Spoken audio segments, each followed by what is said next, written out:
with a tequila bottle, a Milagro tequila bottle with a nipple on top of it that he's calling his baba and passing out shots. You're leaving for Portugal tomorrow. I will be in the air while you guys are breaking down the Titans draft class. It will be a great time. Tickets, a few tickets, limited tickets available at 1045thezone.com. And you are going to want to save your screenshots if you purchase those tickets at any point in the first 2 hours of the show today of your receipts, because we will need those receipts for you guys to enter a giveaway that we were doing at the install tomorrow, which I will tell you more later on. Mina was one of the first people talking about the Titans taking Carnell Tate. She was on that train from the jump. She was pretty consistent throughout the course of the draft process. Edge or wide receiver, best available edge, best available wide receiver for a team that needed skill help and also additional pass rush juice. So the Titans do both.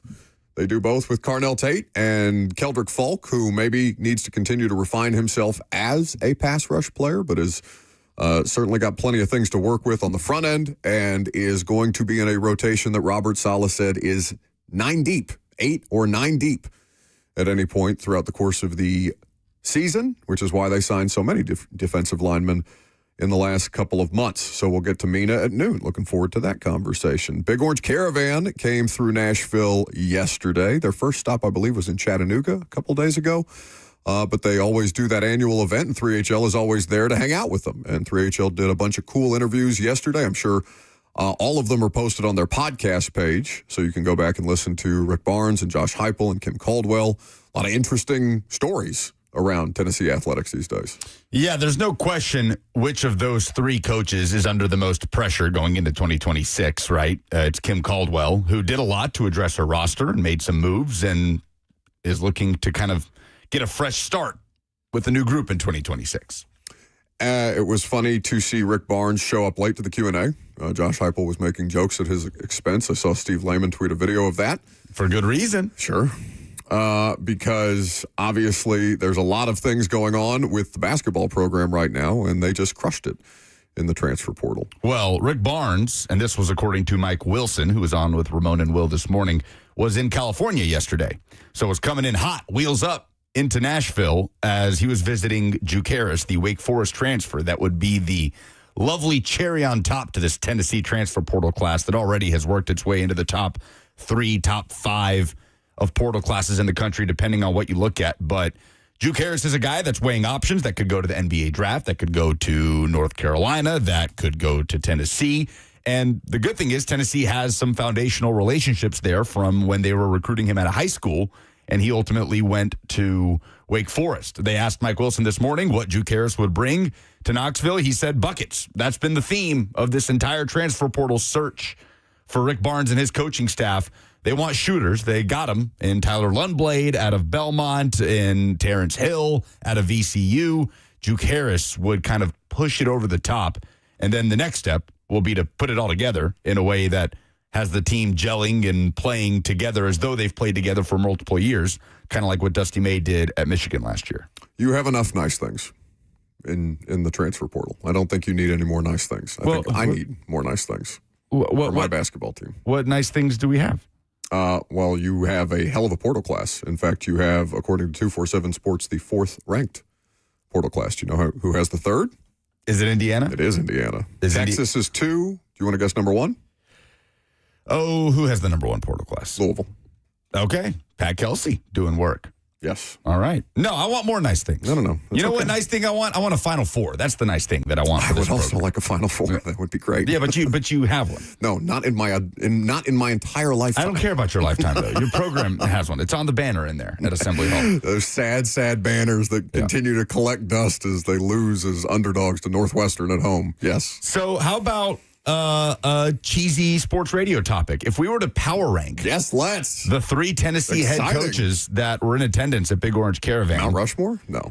I mean, it's really between Rick Barnes and Josh Heupel at the top of the list. No, it's not. It's Josh Heupel, or excuse me, it's Rick Barnes at the top of the list. Okay, yeah, I agree. It's not. I agree. He's the winningest active coach in college basketball. How could you possibly put them on a level playing field? All right, I guess it's not really a conversation then. All right, what are you doing? Good segment. Do you think most people would even entertain the idea that Josh Heupel is better at what he does than Rick Barnes is Is that what he does? Stop it. No, there's definitely a much bigger sample size of Rick Barnes. Were having you going to success in try his to career. entertain that lunacy? No, my God forbid I try to drum up a segment. My goodness. Yeah, but you had to know what direction that was going in. At least put up a fight. I didn't believe the Carnell Tate Reese thing, but at least I tried for a segment. If you're gonna do a cheesy sports talk radio topic, you got to at least put a little effort into it. Sell it one time. No question. Men's basketball. Said, throw it out there and just see what happens. Yeah, Dead somebody fish. else do something with it. Do we have any Heupel audio from yesterday when he sat down with 3HL, Zach? We do. What do we have? So first off, we have Heupel talking about Faison Brandon and his improvement throughout the spring. Shall we? I thought he's handled himself extremely well for a true freshman. Took really good care of the football. Handled the communication really pretty well. Midpoint of spring ball, introduced crowd noise like you're on the road, and that first day there's a lot going on for him with shift, trade, motion, and everything else. But he responded day 2 really well off of that. So he did a really good job, and all 3 did. That was Josh Heupel yesterday. Forthcoming as always. Well, he had a... All right, the headline made me laugh, and because I'm familiar with A to Z Sports as an outlet, I'm familiar with the work that the headline needs to do to get you interested in what's being written. But the headline from Zach Reagan, you'll appreciate this. Josh Heupel claps back with sassy response at critics of the Tennessee Vols offense. Yeah. Did you read the quote? I did. Well, and it stemmed from Charles Davis was on with our sister station, the Sports Animal in Knoxville, talking about the legitimate issue that is the Tennessee offense and how NFL teams view it. That NFL executives have told Charles Davis straight up they won't look at Tennessee receivers. They won't even bother because of the offense that they're coming out of. So, yes, this was in response to that general discourse. And this was a tweet from James Palmer, who is a longtime NFL insider. He does work for The Athletic. He does work for Bleacher Report. Was at the NFL Network for a lot of years. During the draft process, he said, the teams I talked to, a couple of them said, quote, I'm not picking a receiver out of Tennessee. I'm just not doing it. I had a text yesterday from somebody that said, I'm not taking a Tennessee wide receiver. Now, so he's citing a couple of people in the NFL. He's not making it specific to coaches. He's not making it specific to GMs. The kind of individuals, the caliber of individuals, scouts, we're not sure who James Palmer is referencing here. We will get to an anonymous who teams off seasons and specific to the Titans here in just a second. The Athletic has that online. The Athletic, which seems to have an anti-Titans bias that I'm actually willing to entertain. I'm actually willing to entertain it at this point because a power rankings thing was produced recently that is completely ridiculous. We can talk about it later. But your reaction to that James Palmer report, for lack of a better term, where he's saying many people in the NFL are just flat out saying, I'm not taking a receiver out of Tennessee for the legwork that has to be done to get that player up to NFL caliber operation, route running capabilities, knowledge of the offense, operating in a huddle, all these different things that Tennessee did more of this year, changed the offense. But you have told me that I'm surprised to learn that there's a significant amount of pushback from Vols fans about this idea that is being not just propagated by James Palmer and anonymous sources, but is being, truth to power by Charles Davis, who does work for the NFL Network. Surprised that Vol fans are vocally defending their program. The results are fairly obvious, so I did not think it, such a big leap. Like, I didn't think if an average Vols fan was presented with that information and cited, Jalen Hyatt and Cedric Tillman, who's in a bad situation. I'll grant him that. He may be a better player. We'll see if they ever get a better quarterback in Cleveland. Shout out Deshaun Watson, future QB1, according to Mary Kay Cabot. What is the evidence for Tennessee that there isn't some stigma? Oh, I'm not saying there is. Of course there's evidence, but you're surprised that Vols fans are being a little bit sensitive about this. Like, how long have you been around this fan base to be surprised when they adamantly defend anything that goes against their program. I mean, come on. Yeah, I thought it was fair. Like, I didn't think nobody's attacking them. It's right? incredibly fair. And it's also fair that Tennessee has evolved its offense a little bit, but I think that's something that takes time. Like, what's the definition of stigma to you? Something that is, basically believed in a person's head, whether it's actually true or not. Sure. According to Merriam-Webster, stigma is a profound mark of disgrace or negative stereotyping directed at a person or group based on perceived flaws like mental illness, poverty, or disease. A stigma can take a while to be erased, right? Like, we talk all the time about the stigma around mental illness. Like, that's a process for that to start being phased out. So how many seasons and how much proof of concept does there need to be of Tennessee players making that transition to the NFL before that stigma is kind of phased out in the eyes of NFL executives?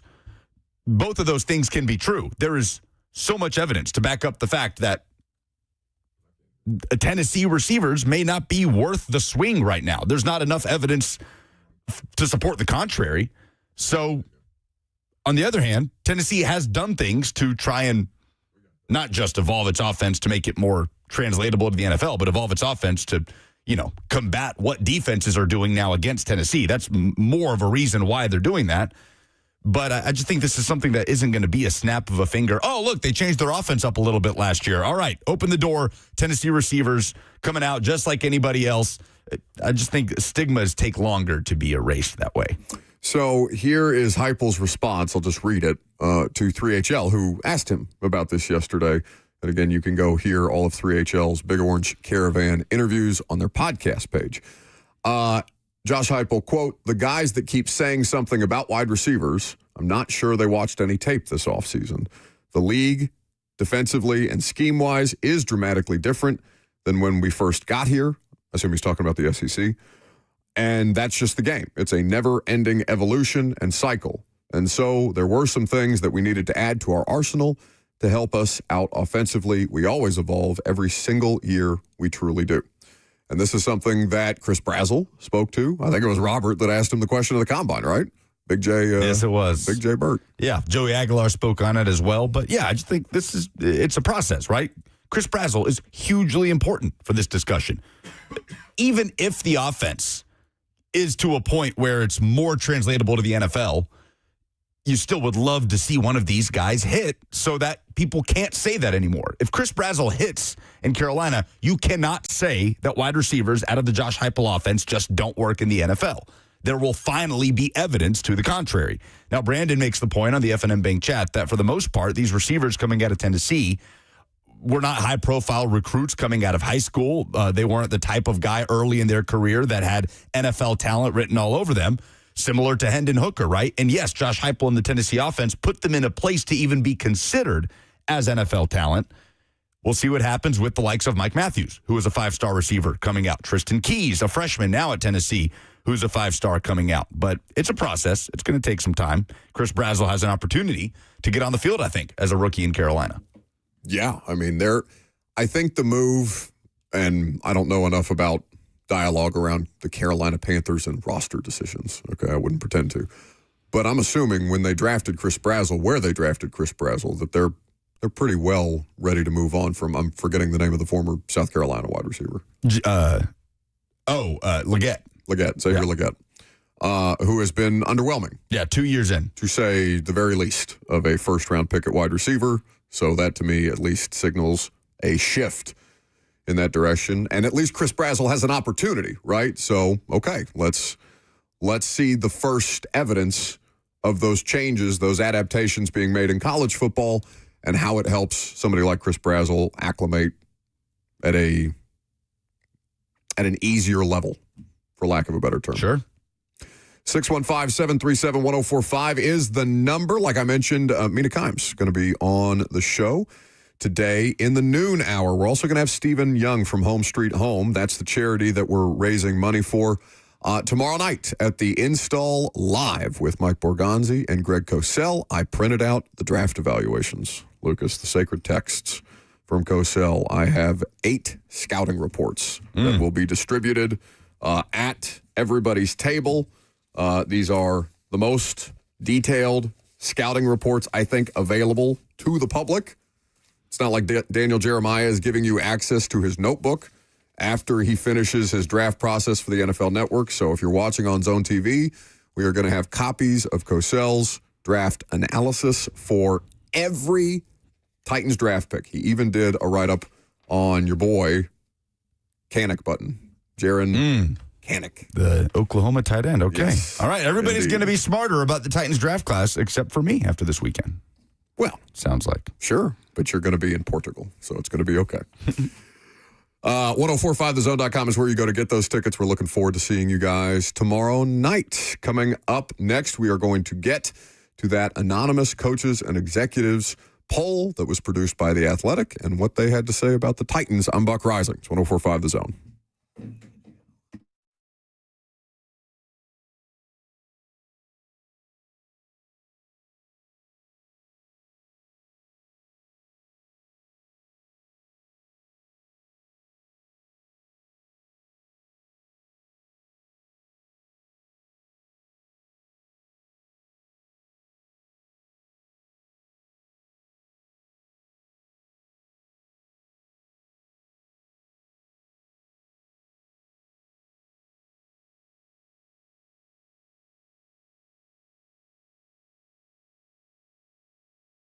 The Tennessee Men's Clinic is here to help you if you're experiencing any dip in performance or if your energy's just generally off. If things aren't working like they used to, you're not alone. The Tennessee Men's Clinic is here to help you, powered by Men's Pro. What you will like about them is that they've been doing this for years. They're not just the newest fly-by-night place or sketchy online pill that you see advertised on social media.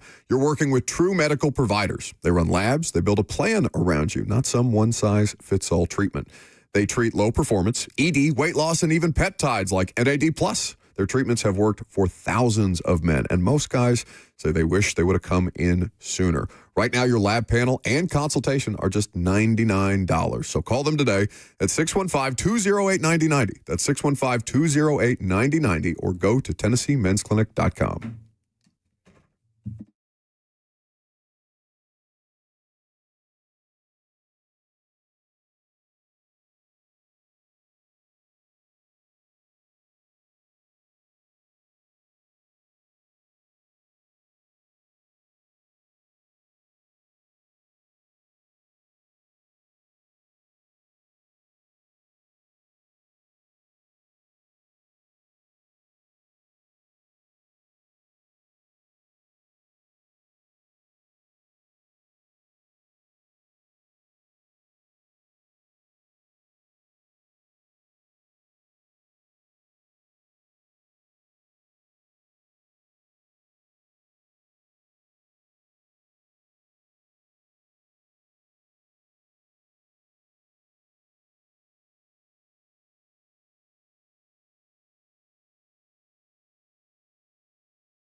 All right, so in the aftermath of the 2026 NFL draft, we start to see the discourse and the draft class rankings. And as we've talked about, it's been mixed reviews, it seems, on the Titans draft.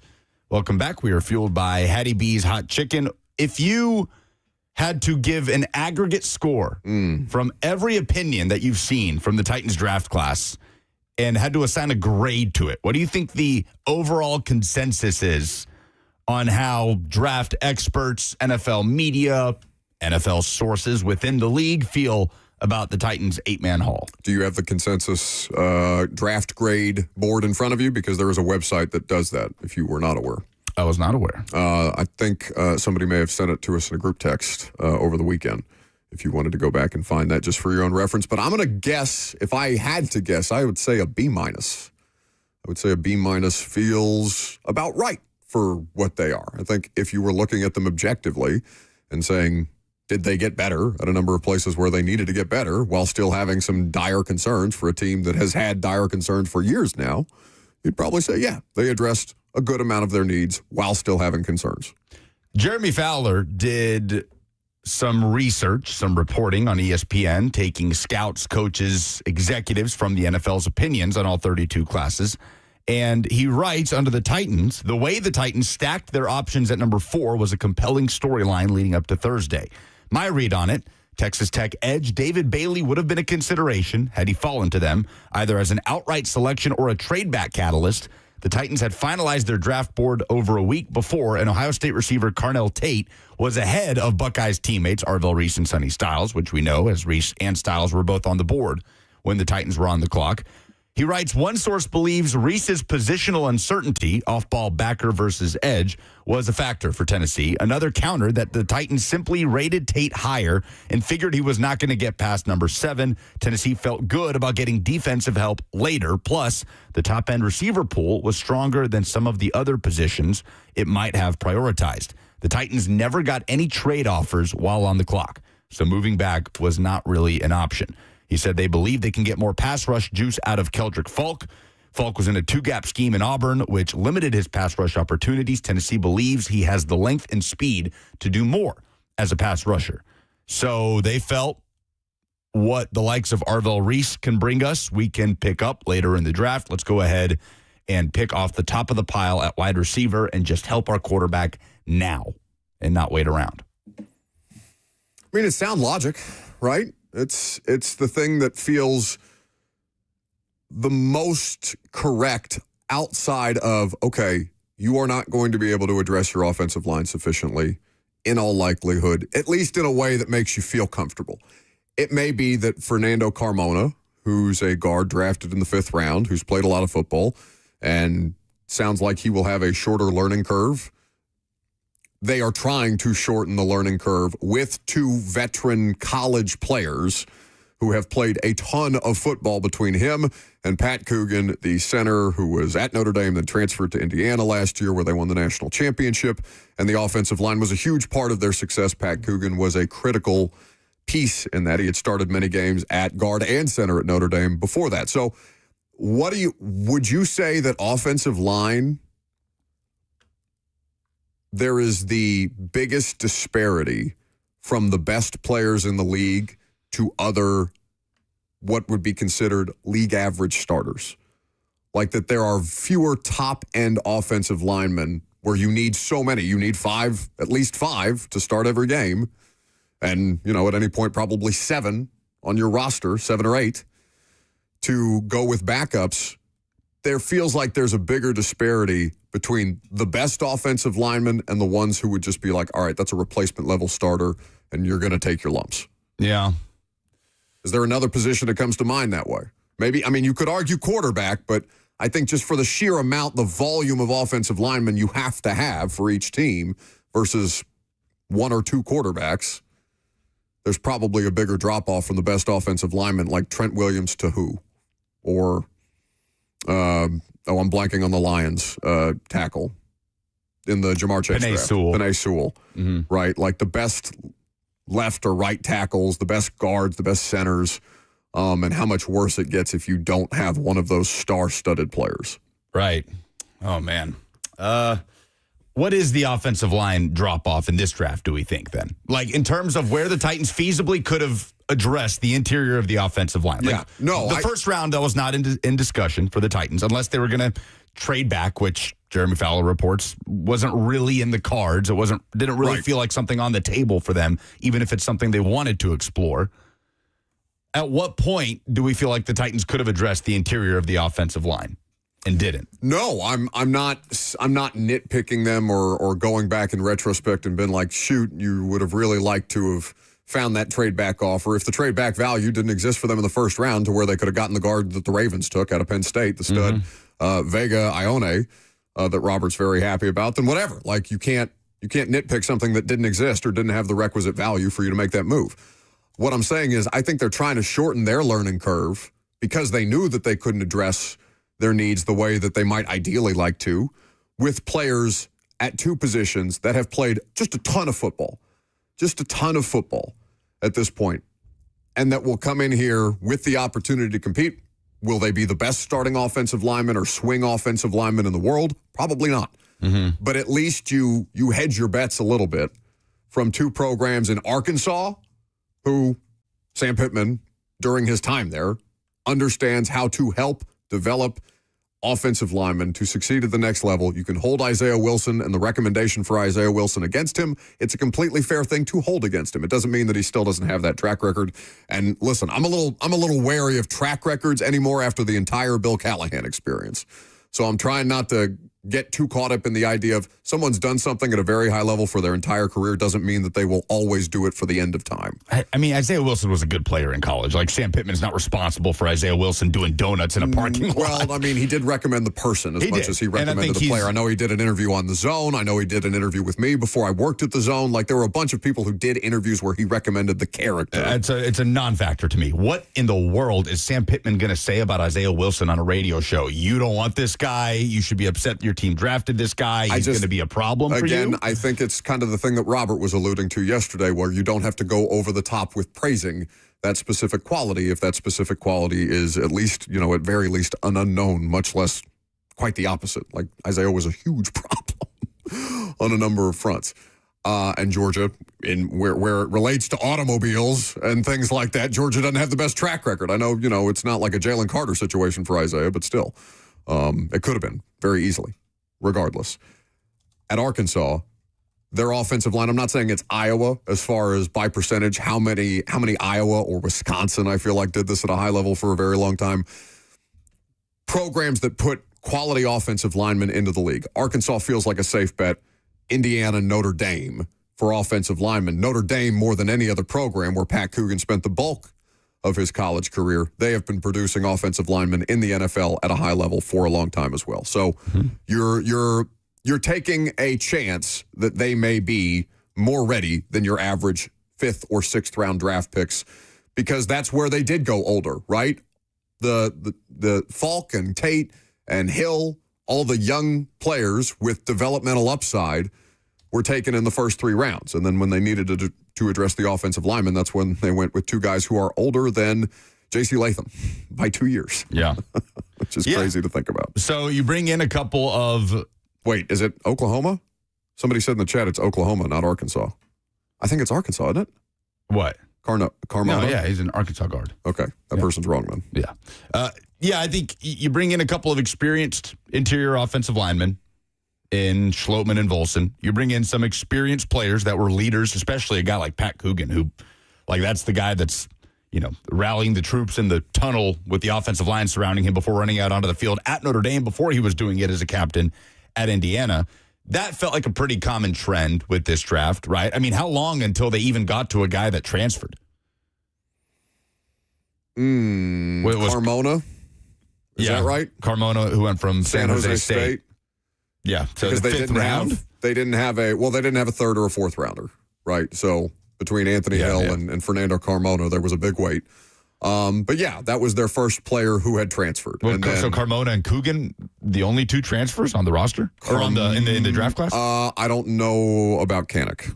I don't know that off the top of my head. But I know that Nick Singleton famously did not transfer. He was at Penn State for an eternity. Yeah, Kanik was Oklahoma the whole way. Okay. as well. So 2 transfer players, and they're both offensive linemen who stayed in college football longer and played a ton of football. Yeah, and won a national championship. Famously. Was it just execs unfiltered day across the NFL internet sphere? Because, The Athletic also published theirs today. Yeah, but Mike only Sando on the did. NFC, right? Mike Sando did execs unfiltered for every NFC team, correct? Yeah, not the AFC. But they are doing it in 2 parts. It was funny to me. But that yeah, both people released their anonymous exec pieces today. You mentioned this draft grades roundup. So Renee Bugner, somebody on Twitter that apparently annually compiles 24 different evaluations from ESPN and NFL Network and the AP, just wherever, the Ringer, so on and so on. And the Titans have a GPA of 3.12, given the grades that he compiled from just across the board, which ranks 12th in the NFL. Now, that is probably the most... B-, that feels right. Yeah, and the most flawed exercise we can do, period, after a draft. Like, it feels foolish even by nature, right? Like, ranking draft classes.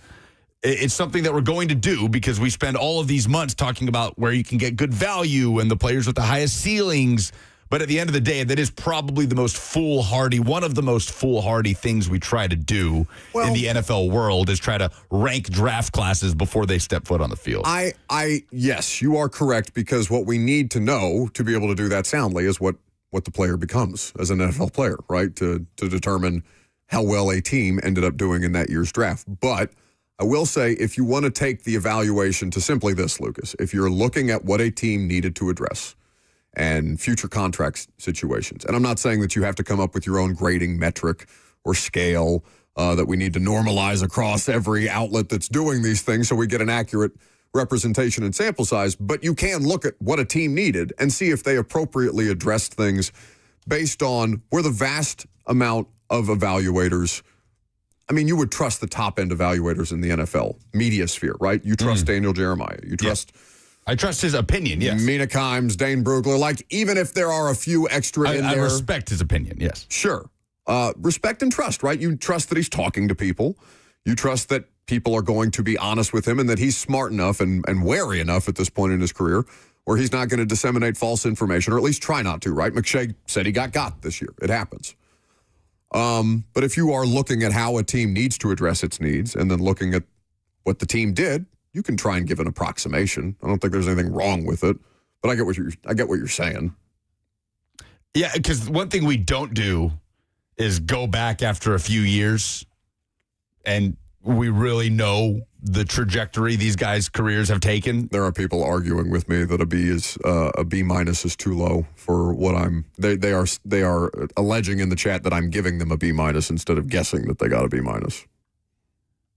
So they got a B.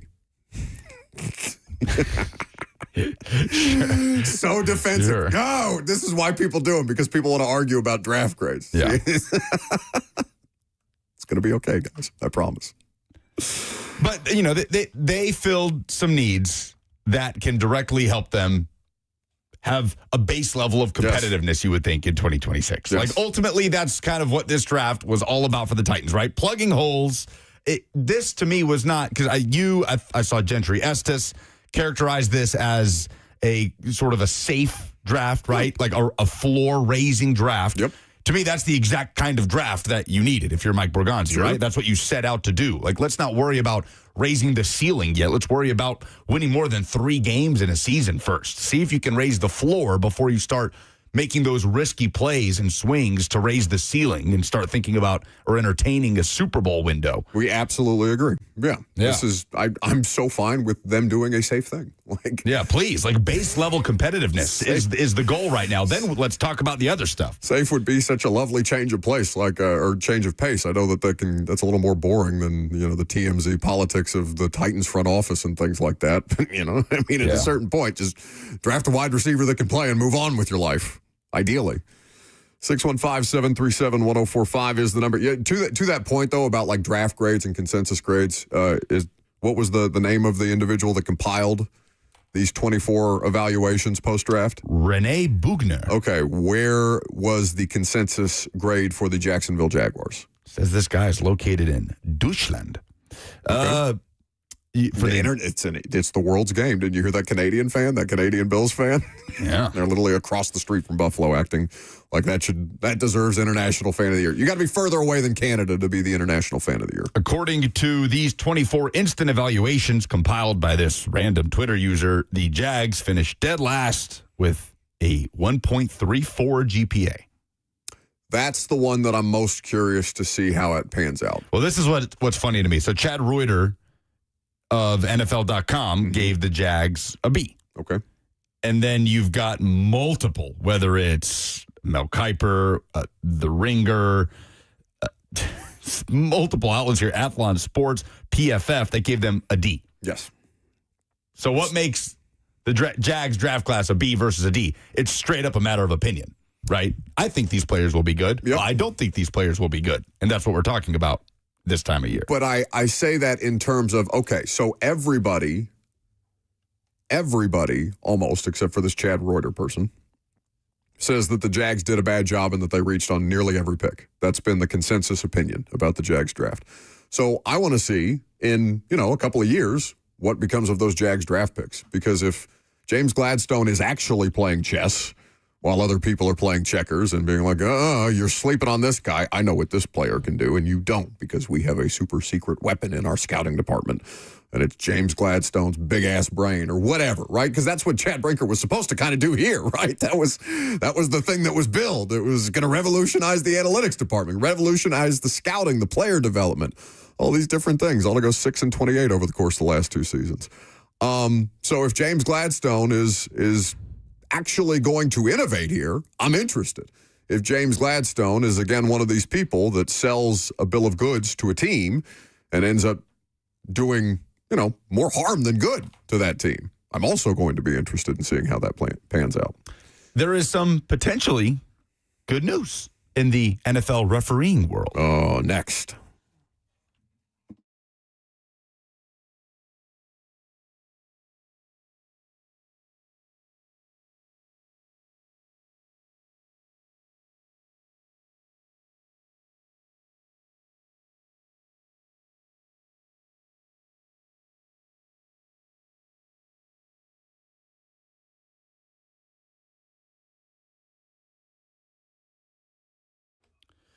It is about that time for your lunch break, which means Hattie B's Hot Chicken should be in your very near future. At any one of their Middle Tennessee locations on Broadway, the Factory at Franklin, Melrose, Midtown, West Nashville. Even if you're in Geodis Park watching Nashville Soccer Club, you can enjoy Hattie B's Hot Chicken. And the best part is they make it so easy if you download the Hattie B's app. Do you like free things? Do you like free banana pudding? Download the Hattie B's app and you tack on a free banana pudding to your order for pickup or delivery from any one of Hattie B's Middle Tennessee locations. You can do the same at HattieB.com, and you'll be amazed at how generous Hattie B's is at stacking those rewards. Get on it now.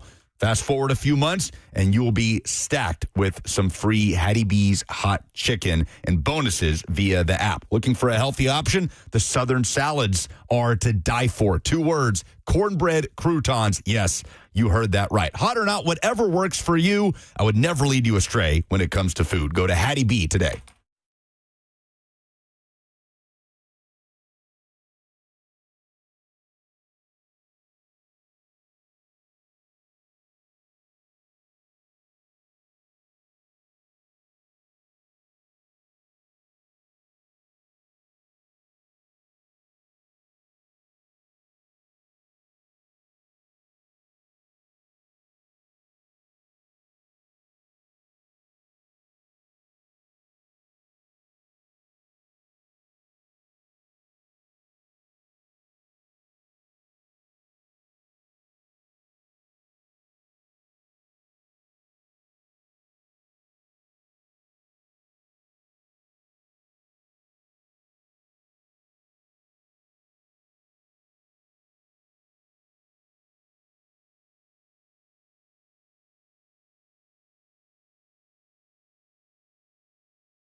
Welcome back to the show, fueled by Hattie B's Hot Chicken, the best hot chicken in the world. Hattie B's making the live show possible tomorrow night. They are going to be in the house. They are always welcome. It's just going to be a struggle, as it is every year, to keep Bert from using his hands at the Hattie B's setup that they have. It's the one thing that I ask of him, to at least pick up the chicken with a napkin as opposed to eating it like an animal. Too much, it seems. Depends on how much baba he's had that night. Get Bert around a half bird. I mean, it's a spectacle. Spectacle, horrifying, whatever you describe it. So, very much appreciate Hattie B's. Tickets available at 1045thezone.com for the live draft show, live draft recap show with Mike Borgonzi and Greg Cosell tomorrow. Greg, I think, is flying in later this afternoon. So we're looking forward to getting Greg in the house. I think he's probably going to be on 3HL in person. He usually does that when he flies in. I don't know what his timing is like this year. I haven't talked to him today. Any concerts this weekend that Greg is interested in attending? I'm sure he is. I know that he at least checked the schedule. I don't think he was super compelled by anything. I didn't look at what's at the Ryman this weekend or what Bridgestone. Big hair metal guy. Hair metal and yacht rock for Greg Cosell seems to be right in there. I think he used to go to CMA Fest every year with his daughter, who ironically enough went to Indiana. Anyway, that will be tomorrow night, 1045thezone.com. And also, I'm going to have a giveaway announcement for those of you who purchase your tickets for the install today that will be presented during the live show, and I will tell you more about that after Mina Kimes joins us at noon today. We have NFL ref news, at least an update, if not full-on news at this point, where Kevin Seifert, who is doing just dogged reporting on the NFL and the NFL Refs Association negotiations, said that the NFL distributed crew assignments to referees this week amid indications of continued progress towards a deal on a new collective bargaining agreement with the NFL Referees Association. So what Seifert adds is the assignments did not include any of the replacement officials the league has onboarded and vetted in preparation for a potential lockout. So they are going about with the scheduling of referees as if things are going to move ahead as normal business. Yeah. This is a great sign for all involved. They are planning to start training replacement officials starting apparently tomorrow, but at the very least that they are they're going through the processes as though the regular referees will actually be working these games is a good thing. What are we, 31 days before the CBA expires? Woof. That's crazy. We're like 100 days till the season. Or no, it's more than 100 days till the season. But we're 100 days till like training camp or something like that. I don't recall exactly what the holdup was last time we had replacement referees. Like, was it a similar situation that led to... That's a great question. Essentially the lockout? It would have been, what, 2012, 2013? Yeah. So both of us, you wouldn't have even been in college yet, would you? No, I would have been barely with my driver's license. That was my... Oh, God. I think that was my freshman year of college. So I was not following the CBA negotiations and things like that as a freshman in college, if I'm being completely transparent. Perhaps somebody with knowledge of the situation could remind us, or we could look it up as far as what caused the last what was the biggest point of contention in the last referee lockout, because this time it sounds like basically ref evaluation, the level of accountability, or at least more accountability than referees are currently being held to a standard. Have you paid any attention to ABS in baseball? No. So, Zach, have you? Are you a baseball person? Yeah, being from New York. I think people like it for the most part. So explain to Lucas what ABS is. Oh, that's the electronic box, right? Yeah, batters have the opportunity to basically challenge a pitcher too. Yes. And it's a cool motion. They tap on their head like a dunk. And that signals to the umpire that, I'm challenging this. And I think it's been successful for the most part. It just shows how poor some of these umpires have been. I do kind of like that. Is that the only instance in sports right now where a player can directly challenge a ruling? I think that is correct. I don't know that to be a fact, but it's certainly the first thing that comes to mind. So anyway, ABS in baseball, it seems to be positively received by fans, though it does have the ability. Baseball's best accomplishment the last couple of years is shortening their games by a half hour on average. I mean, they've really kept the pace brisk in a way that makes a baseball game far more compelling and far more, just digestible to go to not spend, hours upon hours, whatever. So ABS does threaten to bog it down if there are multiple challenges, like significantly more challenges in one game than another, but that's still an anomaly. The point is, it's holding the umpires way more accountable than they've ever been held. And also, I think, and I wouldn't pretend to be watching a ton of baseball right now, but I've just been paying attention to that a little bit. It is showing just how damn hard it is to be an umpire in Major League Baseball. And I know nobody likes the conversation about it's a really hard job, but if you want to see just how much worse it could get, look at the replacement refs and how awful it was to have the replacement refs to the standard of officiating that we are already complaining about. So NFL refs do not want additional accountability because they're seeing what's happening in baseball and being like, you're just going to embarrass me. Like, it's just going to be constant embarrassment if I'm somebody who is an average ref. I don't know what the average ref, how many missed calls the average referee has per year. I'm sure there's a database out there that tracks it. I'm certain that they have that internally for how they grade these guys. But they are trying to move, the NFL is trying to move towards greater accountability for officials, and the officials are like, you come out here and do this. I mean, at the very least, these are indications of progress. The NFL, the NFLRA would not comment on it, but it feels like they're going to get this figured out. Which is the best case scenario. Yeah, the NFL knows it cannot afford, especially in this day and age with gambling as rampant as it is, how in lockstep the NFL is with these sort of organizations in Vegas. Now, you want bigger drama brought on by refs because, as we talked about, the last time that we had replacement officials, there was not gambling money all over the NFL. No, they can't afford to have that messing with that side of the business. We were still banning Marshawn Lynch and Tony Romo from attending fantasy football conventions in Las Vegas. Speaking of gambling, there is noise around Brendan Sorsby. Oh, no. And what his options may be, as it appears more and more likely that his college football career has to be over. Next.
11 o'clock. Good morning from the Circus Sports at the Mint Kentucky Downs 104.5 The Zone studio. I'm Lucas Panzica. The Titans waived 6 players this morning heading into rookie minicamp this weekend. They are defensive ends Ollie Gay and Nate Lynn, defensive lineman Isaiah Rakes, linebacker Cam Riley, running back Blake Watson, and guard Clay Webb. Rookies will be on the field for practice tomorrow morning. On Wednesday in the Stanley Cup playoffs, the Flyers became the 3rd team through to the conference semifinals, joining Colorado and Carolina with a Game 6 OT win over the Penguins to win the series. In the NBA playoffs, the Rockets took Game 5 over the Lakers 99-93, making it a 3-2 series. LA started up 3-0 in the series. For all your foundation repairs and waterproofing needs, visit USSTN.com. Breaking news at once on your home for the Titans and Vols. This is 104.5 The Zone.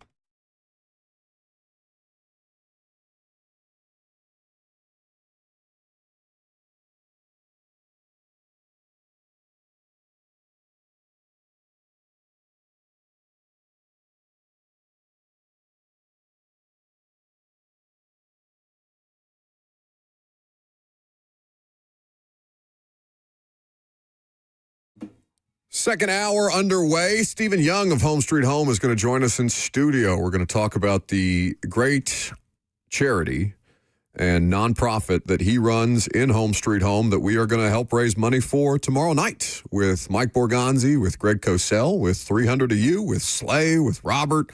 I know Brent said that he is going to be at tomorrow night's event. We're looking forward to seeing all of you guys tomorrow at the Hutton Hotel. Tickets available at 1045thezone.com, and we are raising money for an incredible charity in Home Street Home because they just, like so many people doing this kind of work, there's just always need, no matter what the season or time of year it is, and it's easy to put stuff like this on the back burner. But when you hear Stephen's story, as many of you have, and so some of this will not be new to you, but always a good reminder, it will, I think, truly hit home with so many of you, and maybe a situation that you experienced just driving around. Listen to us today, where you see somebody who is homeless on the side of the street, and you would otherwise turn your head and roll up your window or whatever your way of avoiding eye contact in those situations are. And Stephen is here to humanize that, somebody who fought through homelessness himself and now gives back to that community to try and rehabilitate people in the Middle Tennessee community. So Stephen Young of Home Street Home in studio here in about 18 minutes from now. In the meantime, something far less wholesome. It's Brendan Sorsby, who is being investigated by the NCAA into his gambling addiction that he's now seeking help for. He's the former Cincinnati quarterback who went in the portal and transferred to Texas Tech, who obviously is looking to up their game and paid him reportedly, Lucas, how much money in NIL valuation? It was in the $5 million range. Okay, so a substantial amount of money for a player who is now seeking treatment for a gambling addiction and may have this issue bring his collegiate career to an end before he gets an opportunity to cash in. That's likely. That honestly. way. It seems, like I said, it doesn't matter what you do, and obviously I'm being a bit hyperbolic here, but I mean, unfortunately, sports leagues will not punish you for anything more than they will punish you for gambling. Mm-hmm. It seems. Obviously, if you murder somebody, they're going to take that seriously too. But I swear to God, the gambling stuff is almost as harsh. I mean, there's no precedent of a player being caught betting on the team that he plays for, which Sorsby did when he was at Indiana.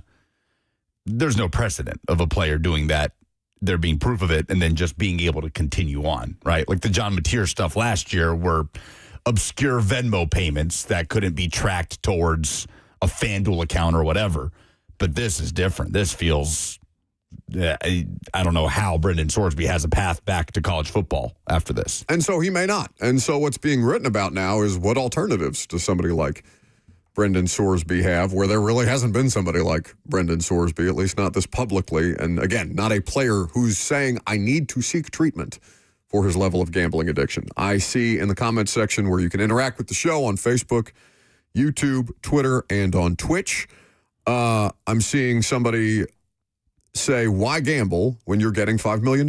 Again, I imagine that's where the addiction component of it comes in, because I've seen many studies where gambling addiction in modern society is comparable to, serious drug addiction. Yes, absolutely. Like the financial ruin it can bring you, in many cases, worse than serious drug addiction. I mean, we don't talk about it enough, probably, with how rampant gambling advertising is and how much it's just a line now with seemingly every sports league. But Pete Nakos has continued reporting on this, saying that going back to 2022, Sorsby placed over 10,000 wagers and at one point was averaging 20 bets per day, doing this across multiple states using a range of gambling apps.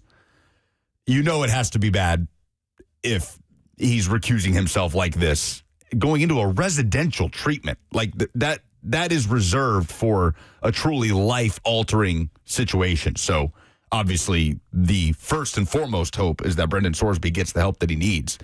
But now we're talking about the supplemental draft and maybe another name tacked onto this 2026 quarterback draft class.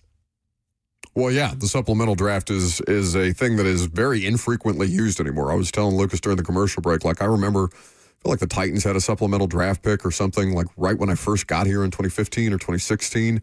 Lucas said the last supplemental draft selection was in 2019, so it's pretty defunct. And often, in many years, I think they just don't even hold a supplemental draft anymore. No, not really. I mean, it's far and few between. The last quarterback to be taken in the supplemental draft was Terrell Pryor, the Ohio State quarterback, taken in the third round of the 2011 supplemental draft to the Oakland Raiders.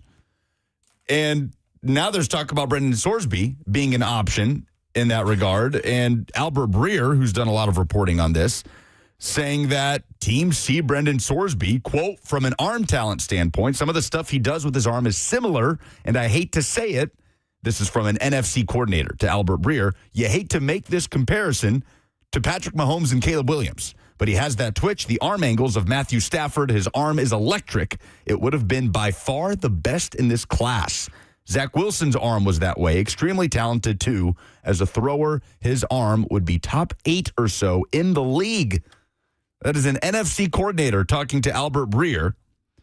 And so there is a chance that there is some serious history. Now, Terrell Pryor went in the supplemental draft because of the suspension that eventually ruled him ineligible. So it's reserved for guys that, for whatever reason, aren't eligible to play and maybe don't get that information until after the NFL draft. Terrell Pryor obviously had the scandal of getting free tattoos and stuff, which pales in comparison to what happens now in college football.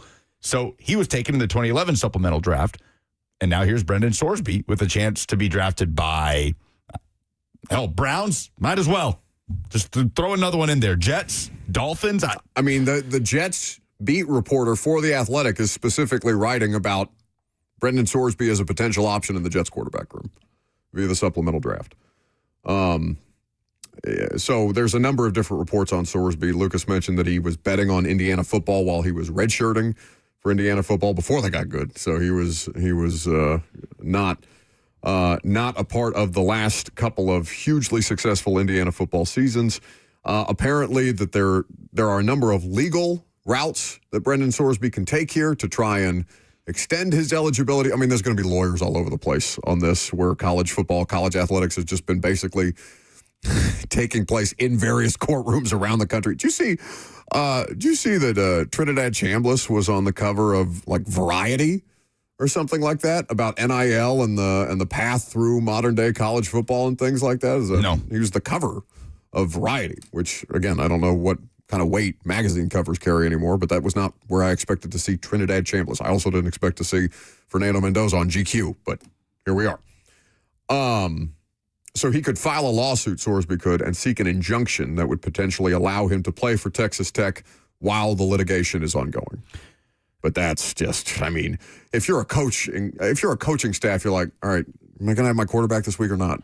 Yeah, man, It's almost like not worth it, especially when you have that amount of money committed to him, because you just withhold the amount of money until you know how many games he's available for? It's tough. The question is, how willing is a team, not knowing obviously what the draft order will look like in 2027, how willing will a team be to forfeit a 2027 draft pick in order to take Brendan Sorsby in the supplemental draft? Because that's what happens, right? If you go ahead and exercise the supplemental draft, then that pick gets taken from you the following draft. If you're the Jets, or the Cardinals, who do not have a clear answer at quarterback whatsoever, are you willing to make that gamble? Or What a bad joke by you. That's a terrible joke by me. Very tone deaf. It was not on purpose.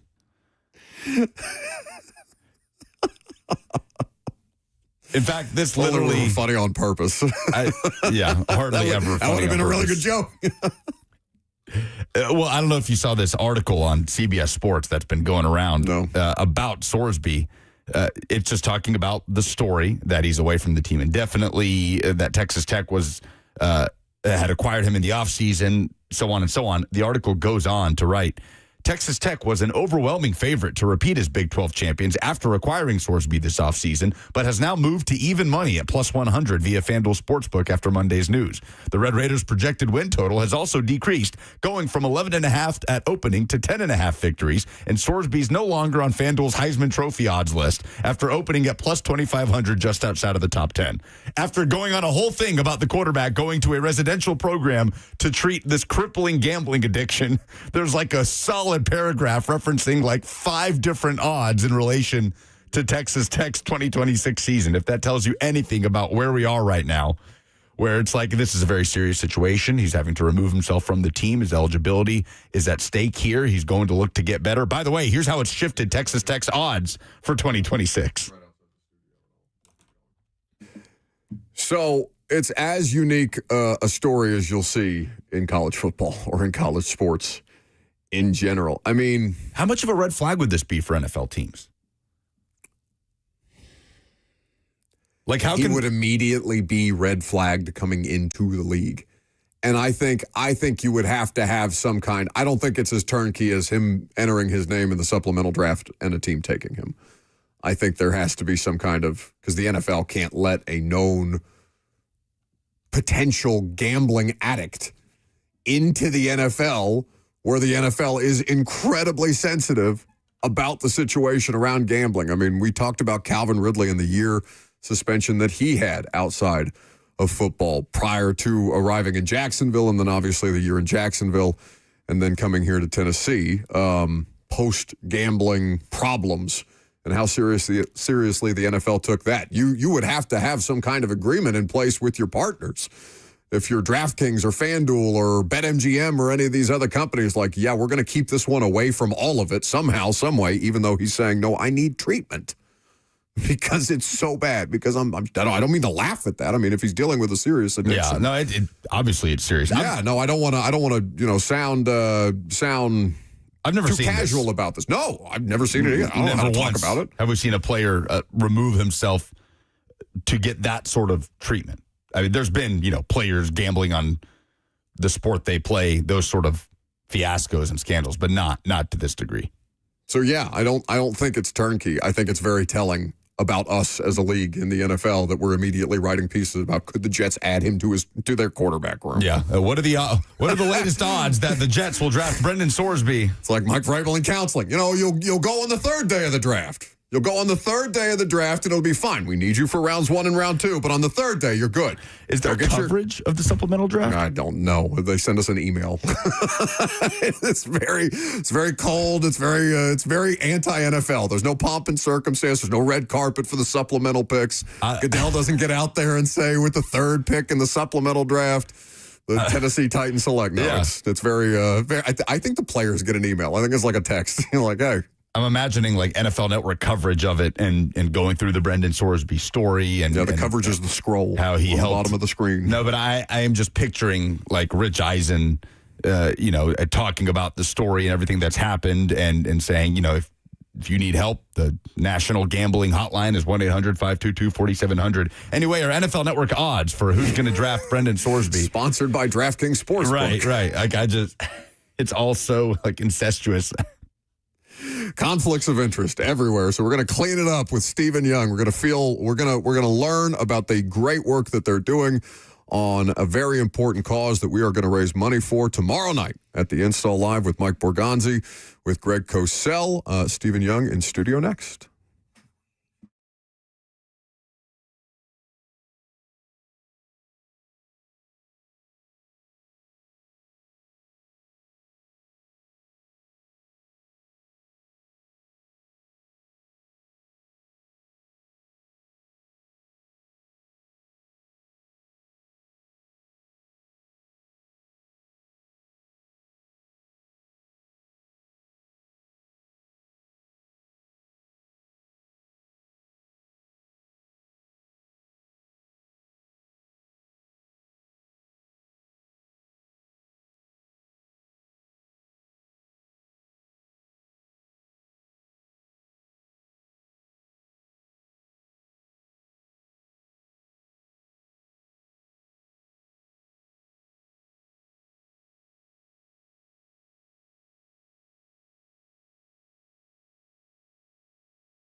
Welcome back to the show, fueled by Hattie B's Hot Chicken, the best hot chicken in the world. Hattie B's Hot Chicken is going to make the install live possible with Mike Borgonzi, with Greg Cosell, with Home Street Home, who we are raising money for, money that is desperately needed for an incredible cause and an incredible person, incredible family, incredible team of people at Home Street Home that make it all possible. Stephen Young in studio with us now, and I was just saying this is it's always too long between times that we get to visit. But it's always great to see you. There's few people that will bring a smile to your face and make you cry in the same visit like Stephen Young. It's good to see you, my guy. Good to see you, my friend. We're so excited to have you guys and to have Home Street Home be a part of tomorrow's event. We're looking forward to having you in the house, and I know the audience always really enjoys hearing the message that you deliver to people about just where these resources are going to and the incredible cause that you've dedicated your life to at this point in time. Pretty much, yeah. And thank you for giving us this opportunity, giving us this platform, and doing what you've done for years. The station has done for us over the years.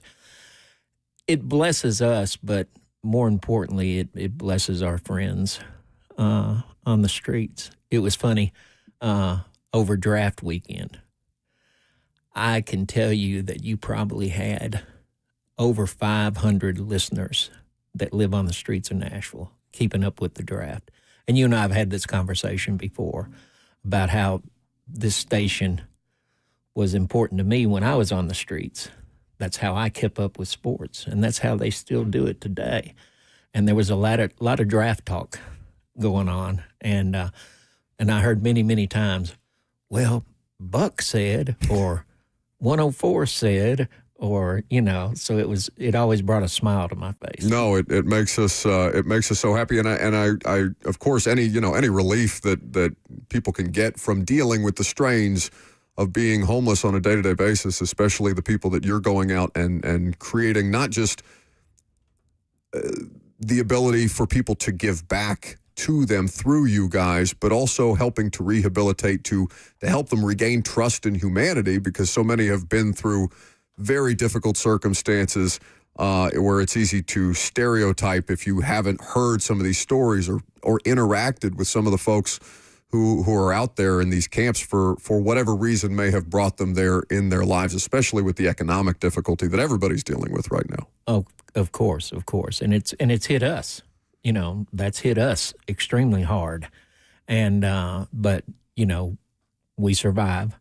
But my 5 years of being there, I learned a lot, not only about the homeless situation, the homeless condition, but I also learned a lot about myself. And I went down a pretty rough road to end up out there. But what I found out, that's me. Oh, okay. Sorry. Good.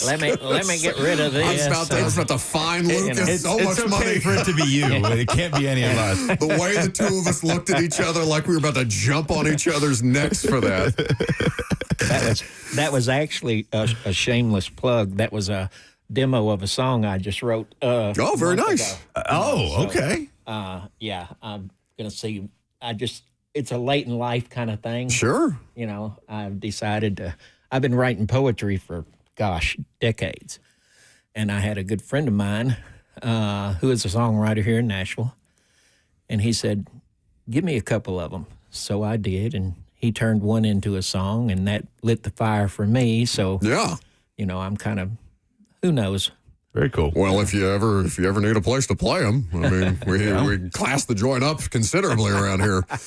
Stephen Young of Home Street Home is in studio with us. HomeStreetHomeTN.org. Listen, it's a great cause that we're raising money for tomorrow night. But even if you cannot be there tomorrow night, it is incredibly important that if you are able to give any level of resource that you're comfortable with, they have an explanation of who they are. Stephen is here to give us more context, more information, more background on the work that he does in person, obviously. But there's so much information and so many resources at HomeStreetHomeTN.org. So if you can't be there tomorrow night, it would still benefit their cause hugely if you're able to go to the website, check out their story, and find ways to donate. And as you've told us, many people, I think there's a conception that the winter is the most difficult period for a lot of the folks that you guys help. But as you've explained to us, summertime is a crucial period for you guys. Summertime is, believe it or not, just as dangerous. But for us, it's more difficult because, like you have said, the people are there when it's 30 degrees, 25 degrees, snowing, ice, things like that. But once it warms up, it's like, oh, they'll be okay now. Sad statistic, we lose as many during the summer as we do during the winter. We have consecutively for 7 or 8 years now lost over 120, 25 of our friends every year living on the streets. And in the world we live in today, to me, that's totally unacceptable because there's a way around it. There's a way not for it to happen. But the biggest battle we fight, and I fought it my 5 years on the streets as individual, is perception. Unfortunately, the majority of society thinks that homelessness is a self-induced condition. You did something to end up on the streets, so you just need to take care of it. You know, you need to fix it. Well, I wish it was that easy. Or, you know, the worn-out phrase, oh, they just need to get a job. In my 5 years on the streets, I put in over 100 applications. Never even got close to being hired. Because the minute they found out I was on the streets, the interviews ended. It's not, and even nowadays, with the cost of everything, whatever job they could get, they wouldn't make enough money to get off the streets. Nobody gets off the streets on their own. I had to have help. Every one of them had to have help. And it's not just getting them off the streets, it's the follow through after that. Okay, we've gotten them off the streets. A lot of people think, oh, well, they're okay now. No, yes, we want to get them off the streets as quick as we can, but there's got to be some follow-up. You've got to, what we try to do is build a relationship so when somebody comes to me and says, I'm ready, I know, or my people know what we need to do, because it's not just get them off the streets. It's get them off the streets and then get them well again, whatever that takes. But where society as a whole, I hate to say fails, but I'm going to say it anyway, fails, is they don't want to put a whole lot of effort into the why. They want to make that judgment. Well, they must have done this, or they must have done that. They don't want to let them participate very much in their rehabilitation, if you want to use that word. And because they think, okay, you're not good at making decisions, or you wouldn't have made you wouldn't be on the streets. I had several people that said they wanted to help me, but then they told me how they were going to do that. They never asked me, but one person finally did, and that's the man that got me off the streets, helped me get off the streets, because he asked me what I wanted. We all have dreams. I'm sure you sat around and dreamed about being in sports and doing what you're doing. I'm sure you did too. We all had dreams. But for some reason, when society looks at the homeless community, they don't even consider what were their dreams.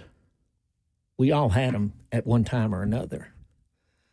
I can promise you this, nobody was sitting around dreaming about becoming homeless. It's really not a self-induced condition. You know, I hear it all the time, the drugs, the alcohol, yada, yada, yada. And yes, huge problem within the homeless community. But I throw one little statement out there. Have you ever stopped and wondered was the drugs or the alcohol the cause of the homelessness, or was it the homelessness that brought on the drugs and alcohol? Because if you haven't lived on the streets, you have no idea. I stood on the same corner for 5 years selling the Contributor, which is the little homeless paper here in Nashville. I had drinks thrown in my face, food thrown at me. I got cussed out. I was asked to get out, not asked, told I needed to get out of that area of town. One man said, "We've got enough garbage here already. We don't need you."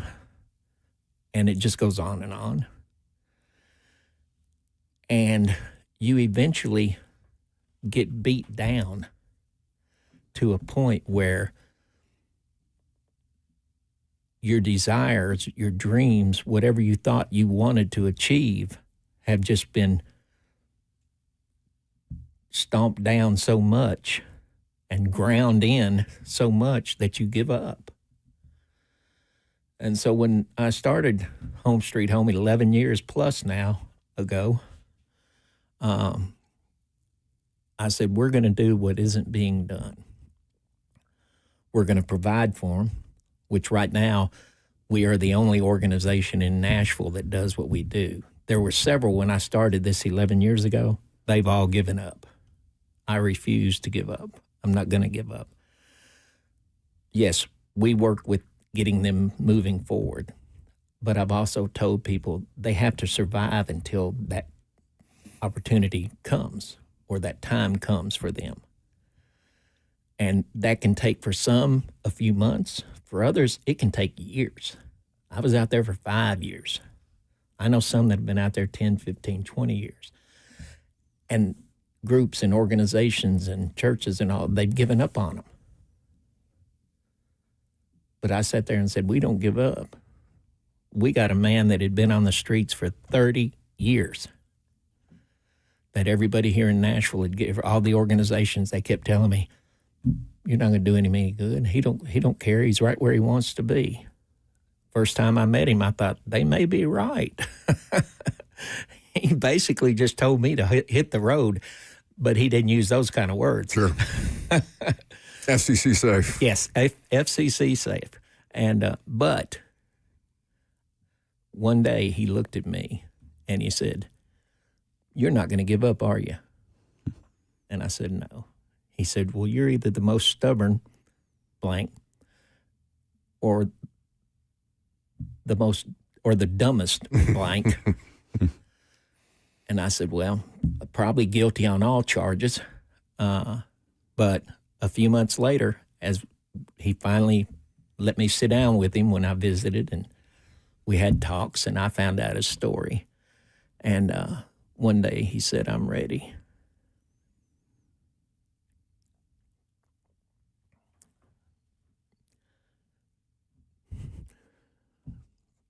Now take your time. Every time I come here, I promise myself I'm not going to do this. Those two words are precious to me because I know how many times I was ready and there was nobody there to hear them. He's now been off the streets 7 years, almost 8 years. That's awesome. He's reconnected with his kids. He's doing well. Everybody else had given up. And I know what it feels like when everybody gives up on you. That's the loneliest feeling in the world. And I tell people, it doesn't take much. You just have to be sincere. You just have to let them know that you're there. I promise I told you. What is that tune? That sounds good. That's his hit single that's coming out here. That's one of the songs I wrote. Yes. Oh, man. Stephen is actually an important person and probably is trying to be contacted by many people, and we're taking up valuable time of his today. Stephen Young of Home Street Home in studio. Got a ring to it. Well, it's again, I'm going to make Stephen give us these songs at some point, and we're going to use them as bump music once he's ready to put out his EP.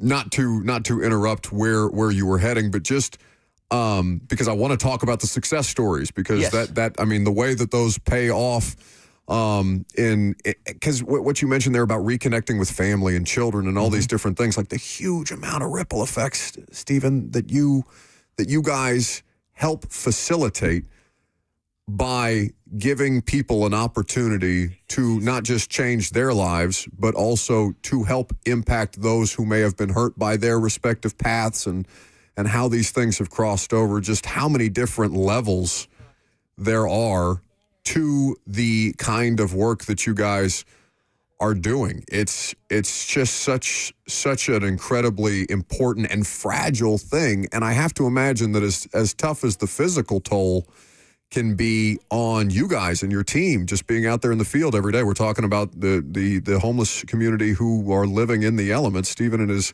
team are out there, rain, snow, wind, sleet, whatever, storms. I mean, my God, your efforts for my neighborhood in the tornado situation, I'll forever be grateful for. And I'm somebody who doesn't need your help the way that so many others in our community need that help. But I have to imagine that as tough as it can be physically on you guys sometimes, that the emotional strain of trying to help these people and the fatigue that must come. I know you believe in the cause and you've lived it yourself and you know why it's so important, but that is an almost impossible thing to explain to somebody who hasn't lived your experience, Right. and been on the other side of, no, I just please keep coming back. Please keep creating that connection. Give me a reason to trust you that you're actually going to help me here, because I have to imagine that a lot of these people are broken in ways that are almost impossible to repair when you initially start to reach out or interact. It's unbelievable, but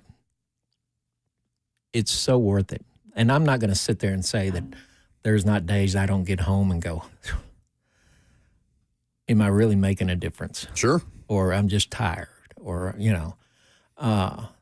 but yes, in our years, 11 now plus, we are approaching 800 people that we have helped get off the streets. And now,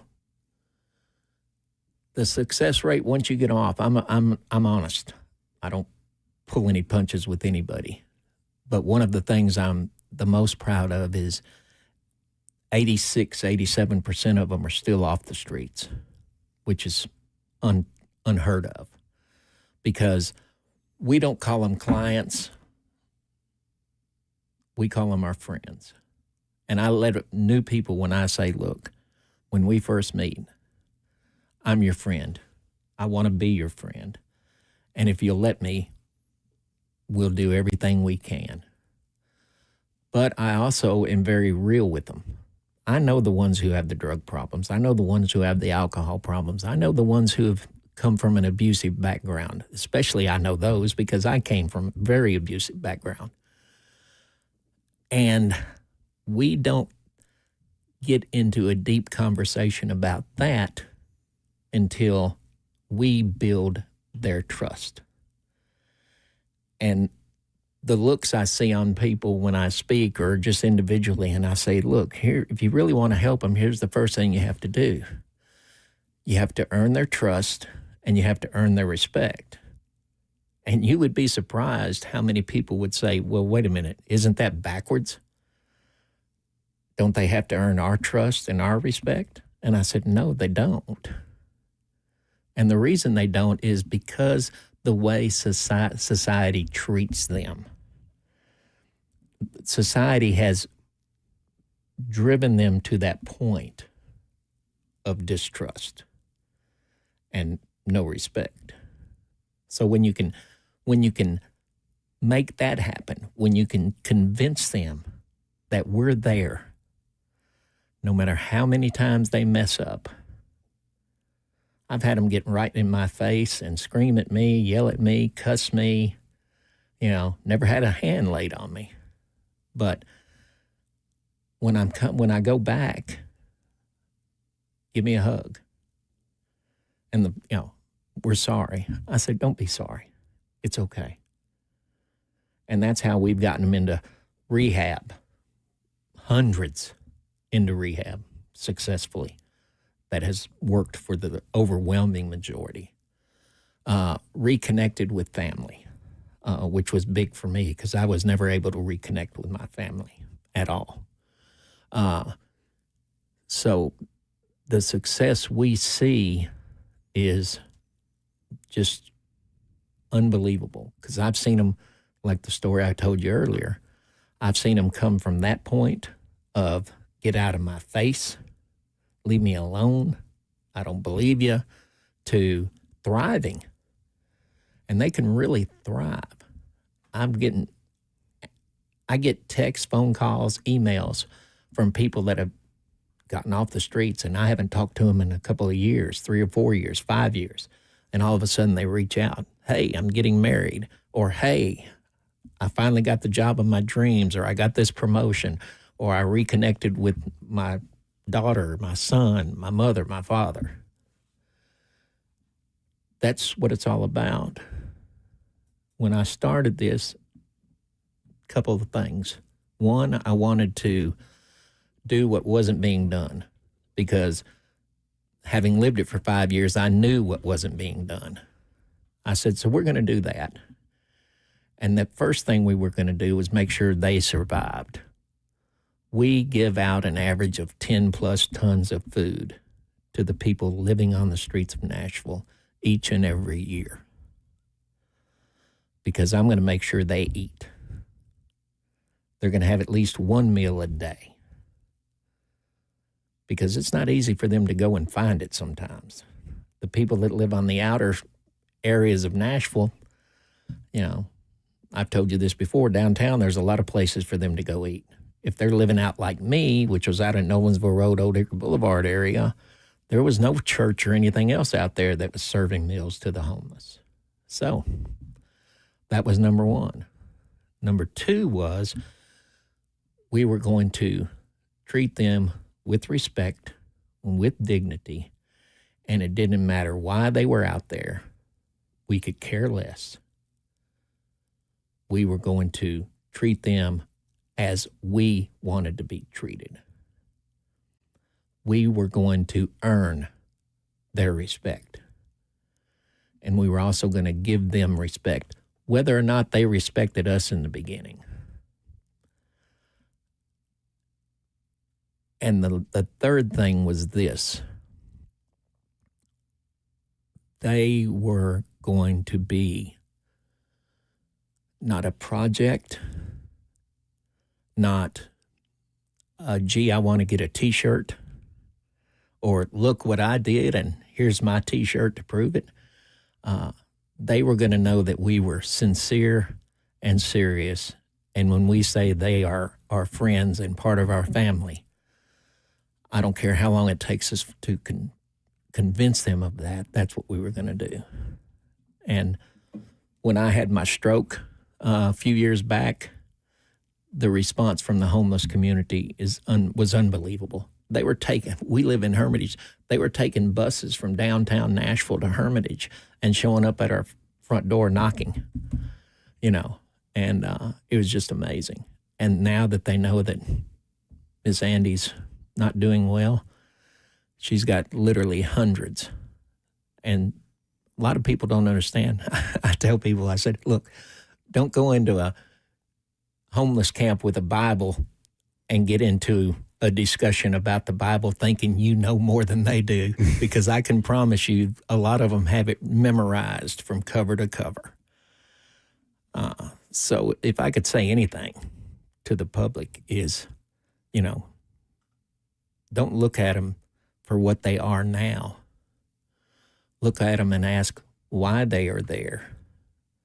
And then, what can we do? What are they capable of? And be willing to let them be part of the process. It's incredibly moving, Stephen, and I'm so grateful for your efforts. I know everybody who's come into contact with you, the impact that you have on all of us, and especially on the homeless community here in Middle Tennessee, because again, it's not just, to Stephen's point, downtown Nashville. There's so many people who are displaced in any number of ways, and Stephen and his team are doing as much as they can. with your help to be able to support them. Home Street Home, TN.org. We are raising money tomorrow night with Mike Borgonzi, the Titans GM, with Greg Cosell, who's flying into town at some point this afternoon, and with Steven, who's going to be in attendance with 300 of you guys. And it's always a great event for us every year, Steven, and we want to raise as much money as humanly possible for you guys. Because we just there's so many people who are not that you look at it this way, but indebted to you all forever, and their families are, for the incredible work that you're doing to try and repair human beings. Well, thank essentially. you. No, I mean, and I'd like to bring up too. I know a lot of people don't like to go to websites, but they can also donate through Venmo. Yes. At Home Street Home, it's that simple. At Home Street Home, and then unfortunately, you're going to see my picture. So that's where you know. That's a good-looking man. I'm not going to lie to you. He's on the cover of his own book, for God's sakes. Like this is not an ugly mug. We're From Chains to Change, for what it's worth. From Chains to Change is the book available in the Amazon bookstore. And they can also get it off the website. And if they go to the website and get it, 100% of the proceeds go to Home Street Home. If they go to Amazon, that's great. But Amazon's going to take their cut. Bezos got enough. We're Home Street Home, TN.org. Stephen, I can't wait to spend time with you guys tomorrow night. And, of course, our love to Miss Andy and whatever we can do in the meantime and whatever we can have the audience try to mobilize. There's just so many good people in Nashville. Yes, and I know we've blown through our commercial break here, so I'm going to wrap it up here soon. Yeah. But just the way you are one of the representatives of this community who shows up no matter what the need is, whether we're talking about homelessness, whether we're talking about tragic events, whether weather or any number of things that have happened in Nashville. You are one of the great representatives of this community and what this community is about, which has, in my life and so many other people's lives, it's so reassuring to know what kind of place Nashville is and what kind of people live in this place and in Middle Tennessee, the way that they show up and support in times of need. And it's been I borrowed $600 from a friend of mine in October of 2014 and started this and knew nothing. I was stupid when it came to what I was doing. But I just, I listened to God, I listened to my heart, and I put into play what I learned in those 5 years. And I said, this is what I want to do. And I stepped, trembled, fell, all of those things. But we kept going, and we kept going. And I couldn't see myself ever doing anything else again. But it's the people like you, like this station, like so many of our friends in the sports industry in this town and the music industry in this town that have gotten behind this, that make it happen. I'm the mouthpiece. That's all I am, Hardly. I just put it out there. We couldn't do what we do without the people that are behind us. And hey, we've got room for more. Come on, jump on the wagon. Absolutely. We would love it. But yeah. And like I said, looking forward to tomorrow night. It's always fun. If you've never been, come. And yes, shameless plug for the ministry. But no, if you're a football fan, period, you don't want to miss this, because I can guarantee you what you're going to get tomorrow night, you can't get anywhere else. Can't get it anywhere else. So there's my shameless plug for you. I'll take it. And you're looking good, young man. I appreciate you, brother. A little more hair than I'm used to, but You don't have to lie to him, Steve. No, I had to get a turkey for this, Stephen. It's chemically enhanced like everything else. No, I appreciate you, buddy. Stephen Young of Home Street Home. So good to take some of his time is infinitely more valuable than ours is. And we're looking forward to an awesome event tomorrow night. Tickets available at 1045thezone.com. Again, Home Street Home, TN.org. If you can't be there, it's still an incredible cause for you to learn more about Stephen. Love you, buddy. We appreciate that. Love you too, my friend. And Miss Andy, and looking forward to it tomorrow night. We got Mina Kimes at the top of the noon hour. We'll come back with more Titans draft talk here on 1045 The Zone next.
12 o'clock. Good afternoon from the Circus Sports at the Mint Kentucky Downs studio. I'm Lucas Panzica. The Titans waived 6 players this morning heading into rookie minicamp this weekend. Defensive ends Ali Gay and Nate Lynn, defensive lineman Isaiah Rakes, linebacker Cam Riley, running back Blake Watson, and guard Clay Webb. Rookies will be on the field for practice tomorrow morning as rookie minicamp gets underway. Coming up tonight in the Stanley Cup playoffs, it is Game 6, Minnesota and Dallas. In Minnesota, the Wild lead the series 3-2. That's at 6:30. A 9 p.m. tip between Oilers and Ducks. Anaheim leads that series 3-2. And the NBA action starts at 6 p.m. The Knicks up on the Hawks 3-2 in the series, tipping off at 6 p.m. For all your foundation repairs and waterproofing needs, visit USSTN.com. Breaking news at once on your home for the Titans and Vols. This is 104.5 The Zone.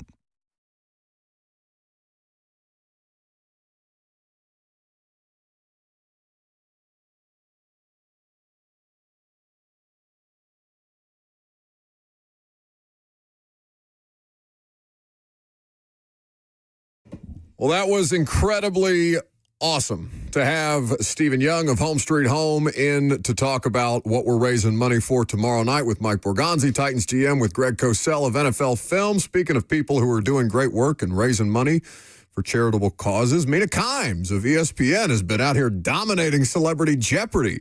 Mina, what's the cause that you are raising money for, or trying to raise money for?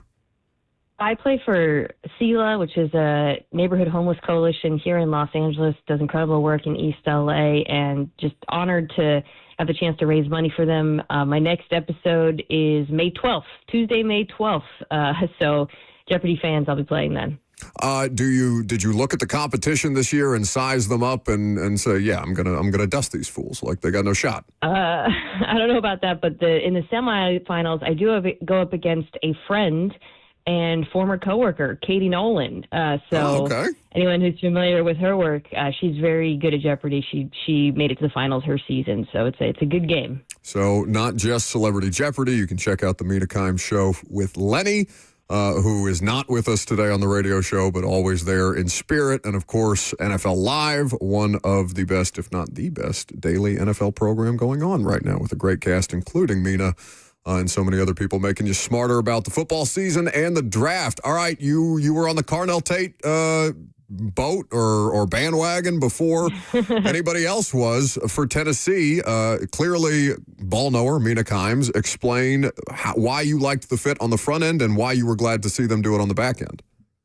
Yeah, so it's funny, right? Because I think so I was surprised, first of all, and I guess credit to the Titans, if you want to put it that way, because I don't think by the end, I saw very few mock drafts that had them taking Tate, despite the glaring need in my mind at wide receiver and the importance of setting up Cam Ward for success better than last season.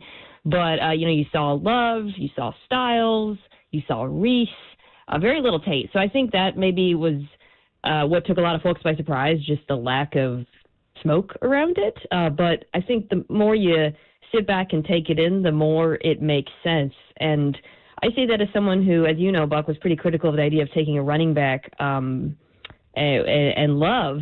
And I think a receiver, to me, there's a litany of reasons why you go receiver there. I started by mentioning the need, but because the position makes so much more money, he comes in, unlike Love, who is going to come in and I think have the most guaranteed money of any running back. Carnell Tate, if he performs at a high level, look at Ted McMillan last year as an example, can be a tremendous bargain. So from a roster construction standpoint, makes a lot of sense. I just also really like the player. He was my number one receiver in the draft. I think he brings a high floor.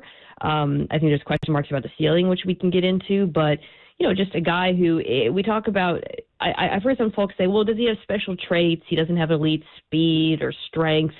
Yeah, he does have a special trait. He catches literally everything. I mean, he's got vices for hands. He's tremendous technique, catching the ball, tracking it downfield, contested catches, and that will be sorely needed, I think. For Cam Ward, a quarterback who likes to push the ball downfield, I think throws a really nice deep ball. I talked about in my podcast.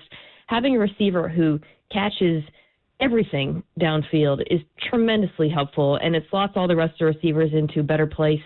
I didn't like the idea of Wan'Dale Robinson being candidly like a number one. Now he can be a target monster underneath. I think Calvin Ridley, there's less pressure on him as well as some of the other young players. So I just think it all fits together really nicely, even if some folks have questions about the value and the ceiling.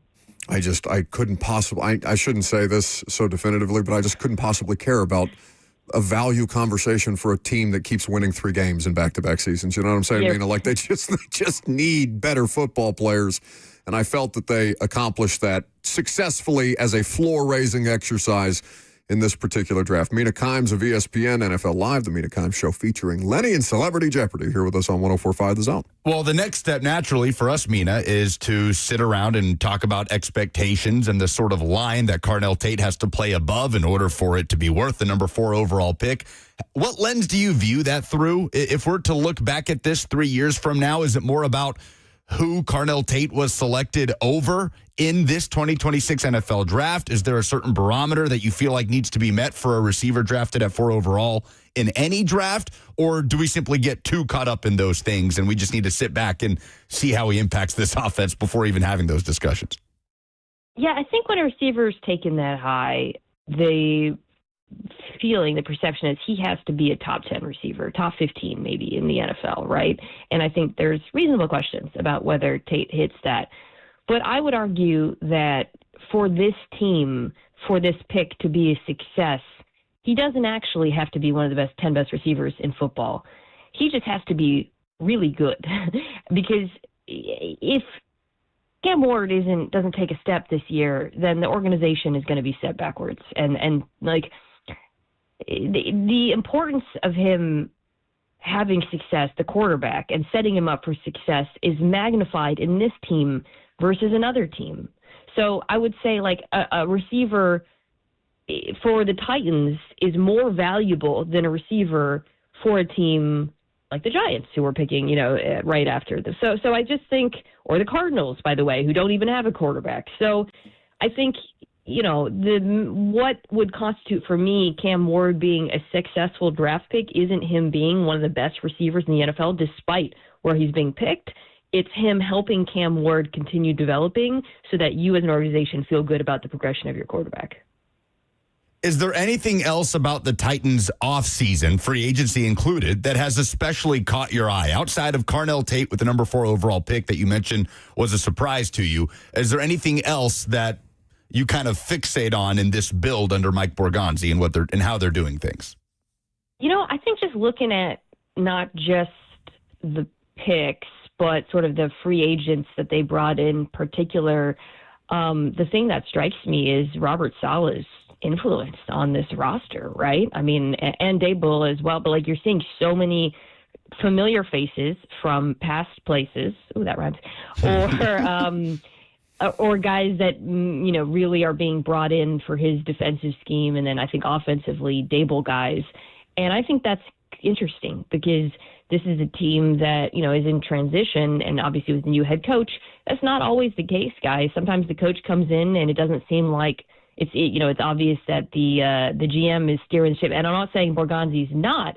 It just seems very clear to me from the outside that this is Robert Saleh's football team, which is interesting, right, for a second chance head coach to be given that kind of influence.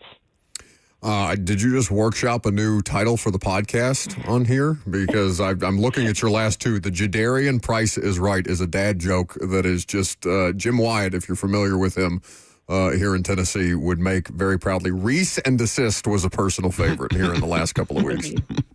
We always do. I always do puns that I come up with the night before. I think I've done a Cardell Tate. Well, Tate is great because that's a really good pun name. TV. So at ESPN, you see the little chirons like on NFL Live, or first thing. Tate is we need Cardell Tate to be good because it brings up so many possibilities for punny headlines. The Tate of play. That's not really good. Tate the Great, Fate. His name rhymes with a lot of things. Tate keeping, So it'd be good for me personally if he was good. It's a dark look inside the mind of Mina Kimes. The Mina Kimes Show featuring Lenny. I feel like Jeremiah Love, though. It was right there. It was right there, Mina. I know it wasn't the most practical thing to do, but it was right there.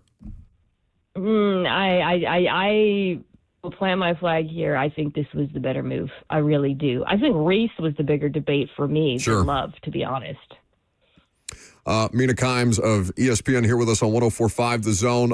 Why are the Jags actually smarter than everybody else, or are we getting ready to watch a situation? I just watched Chad Brinker come in here and try and revolutionize things for the Tennessee Titans and not do basically anything. In fact, there's plenty of evidence to believe that things went in a very, very bad direction under the last 3 years of a president of football operations coming in here to revolutionize the personnel process and failing to do so.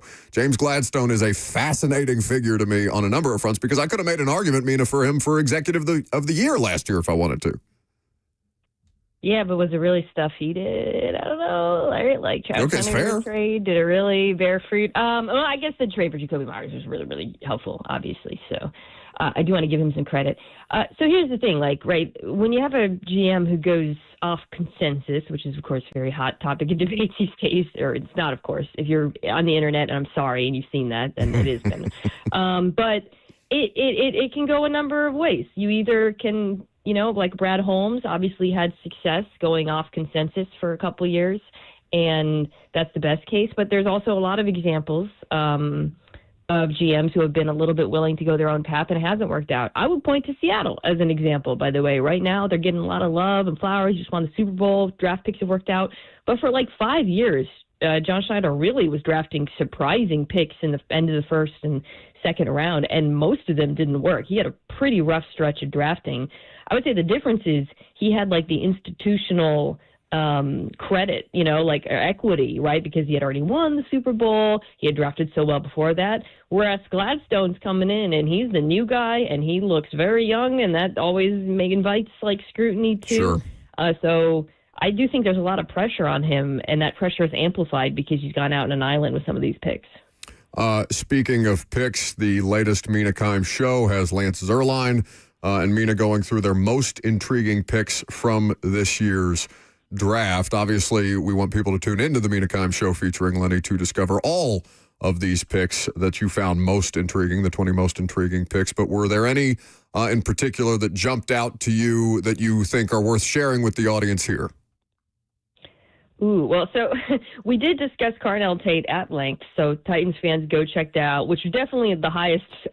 A lot of our other picks were much later in the draft, and I actually, by the way, wish I could have had some time, and I will in the coming weeks, to talk about some of the Titans' other picks, because we didn't get into it, but I do think some of the other players that they added are really interesting. I mean, I love Anthony Hill Jr., and I loved that pick. I think there was a team ahead of them that I thought could have, maybe it was the Jags. No, actually, yes, Titans fans.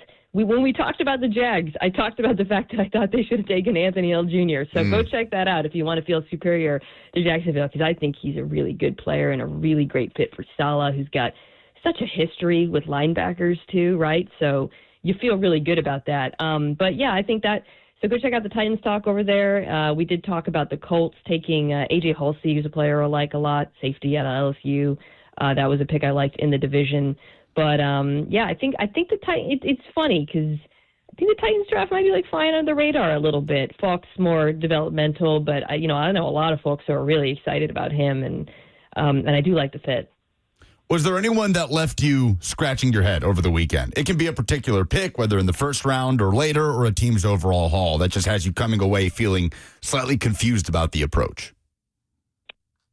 Well, the Rams taking Ty Simpson, I think, like everyone else, not everybody else, because actually a lot of people might know we're Kingdom fans. So, but that left me. I had some criticism there.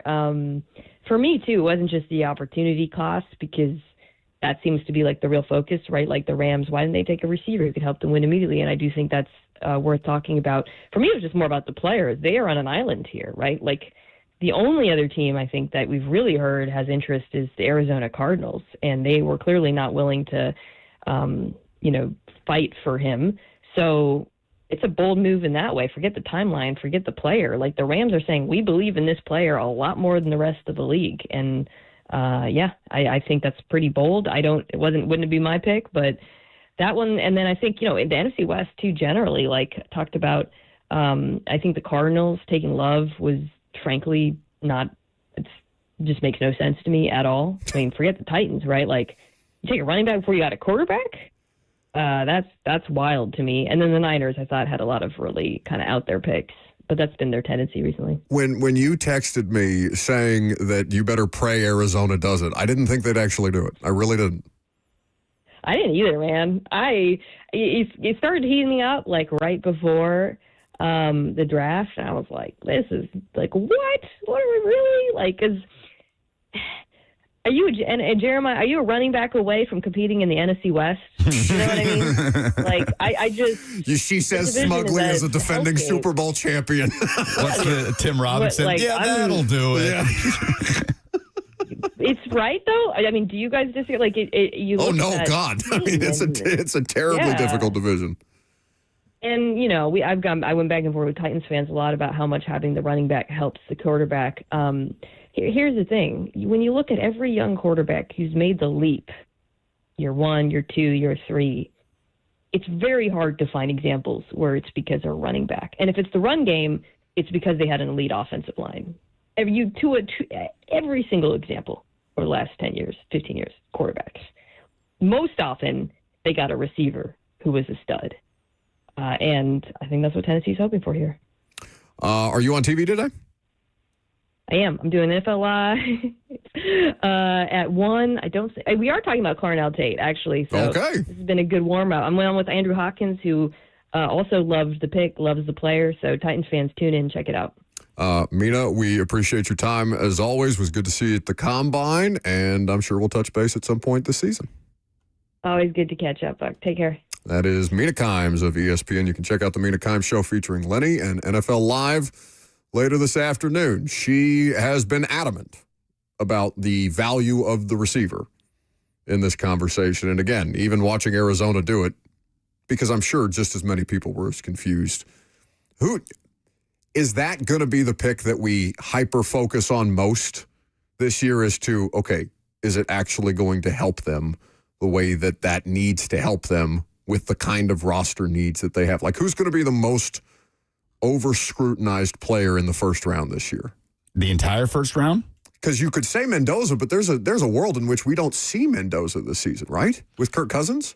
Yeah, there's some debate there. I mean, the entire first round, the most scrutinized player. It feels like it's going to be him if it's not a quarterback. Like Ty Simpson's not going to play this year, and so unless, God forbid, something happens to Matt Stafford. Tate.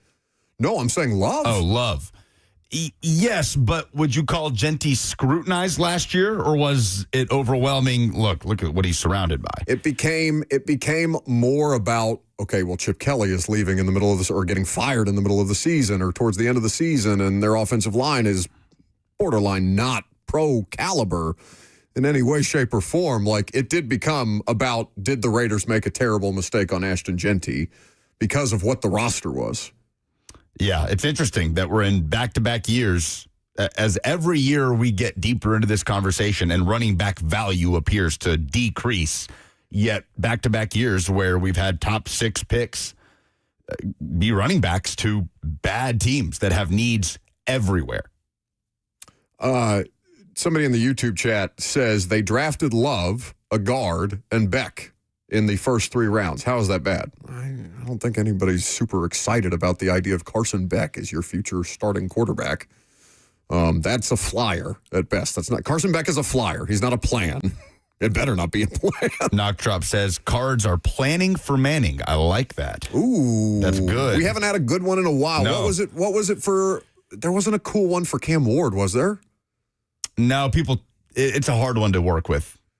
It's a hard one to work with. I think the one before that, Caleb Williams, there wasn't anything really there. The one for Marcus was good. The suck for the duck was good. But if those are far and few between, planning for Manning is up there. 615-737-1045 is the number. We are going to continue the conversation. We're going to take a look at, this is basically an NFL headline segment next, because we do have a number of NFL headlines, but I'm also going to tell you how you can win a new Carnell Tate jersey at tomorrow night's live show. 615-737-1045. Don't call in for the jersey because it's not what it's going to be, but I'm going to tell you how you can win a Carnell Tate jersey coming up next.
Welcome back to the show.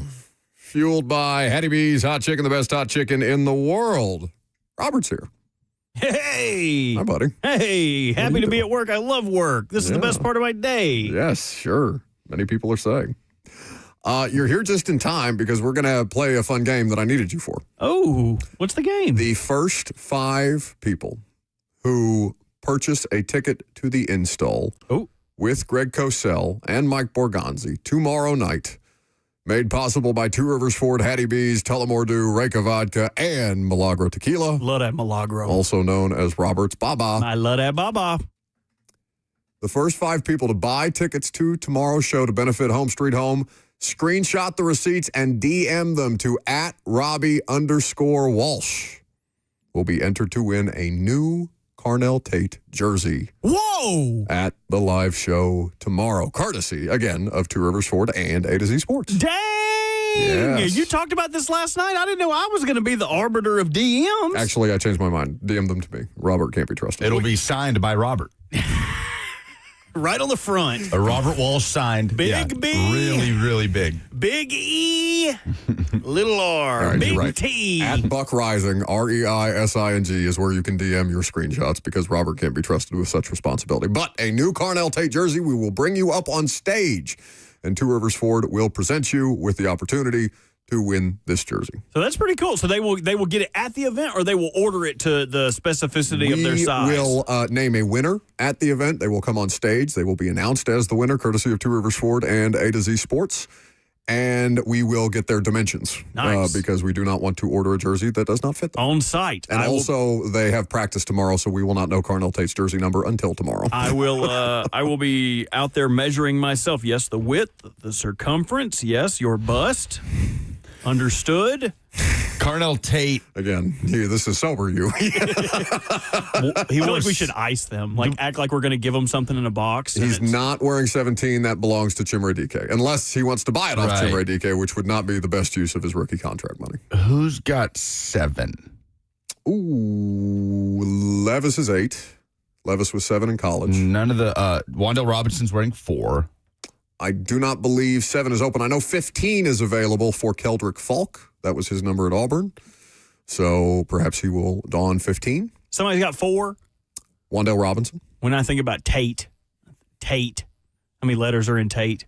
4. 4. That makes me think he'd be on a good 4. Okay. Or A. If you think if A had to be a number, it would be a 4. A wide receiver in 7, though. I don't love. Femi is 7. That's I miss the 80s. Thank you, Lisa, on YouTube. I miss the 80 wide receivers, like 81, 88. I know. What happened to that, man? No. Bleep you, college football person who said I was a crotchety old man for not wanting college numbers to trickle up to the NFL, that we had defined 50s as centers and linebackers, that we had 90s as defensive linemen and edge rushers, that we had wide receivers as, through the 10s and the 80s as well. No. Get out of here. I can't even find a good wide receiver that wears 81 right now. Who is the last great receiver in the 80s? Was it Ocho Cinco? Was it Calvin Johnson? I think about Steve Smith in 89.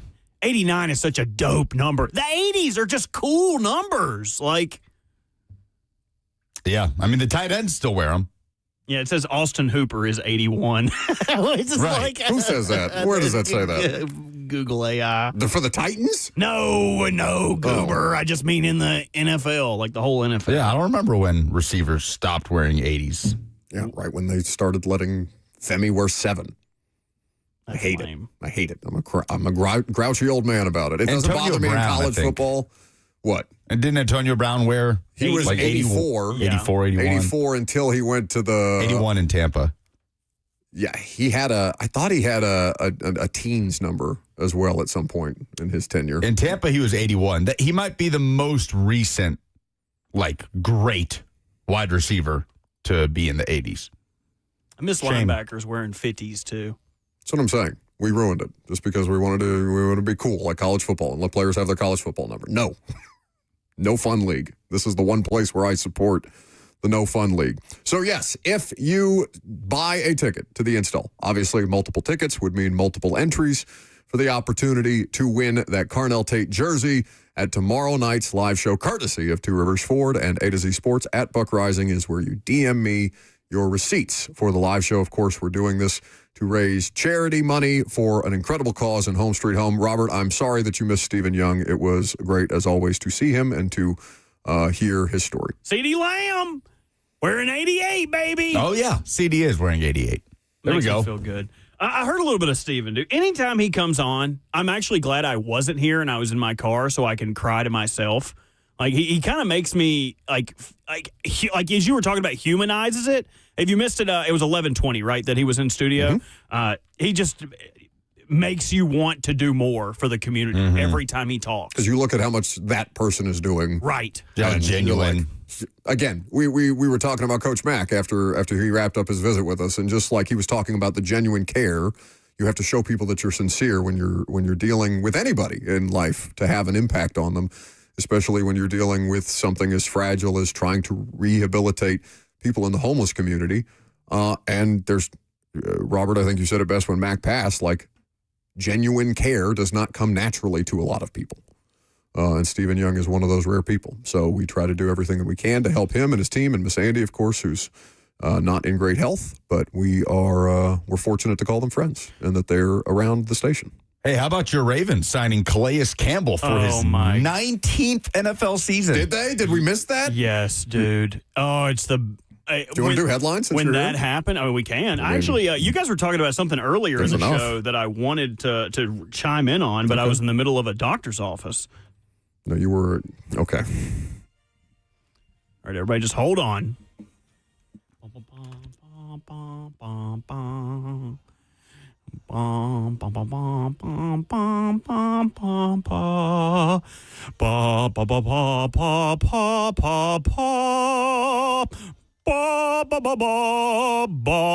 Booey. Yes, geriatric signing to the NFL. Plenty of teams wanted him, and only one team got him. For that information, we go to one man and one man only with a big fatty. That's Lucas Panzica. Begrudgingly, I resume the headline segment. Calais Campbell Begrudgingly turns 4. Is it okay? You guys saw this JP Morgan story? Oh, I want to talk about this so badly. Did I see the story? I applied for his position. You don't know how it feels. Okay? To be objectified. Yeah. To be turned into a sex object. Yeah. Well, this person sounds like he was making considerably more money than you do to be a sex object. Well, JP, You're doing it for free. What You're does giving JP, it away for free. What does JP Morgan even do? All right, Calais It's the Campbell. most Lucas statement I've ever heard. What is that? JP stands for just picking. I'm just kidding. No, I didn't mean those things I said. Suck on my toes. JP Morgan, is that like a grocery store chain or something?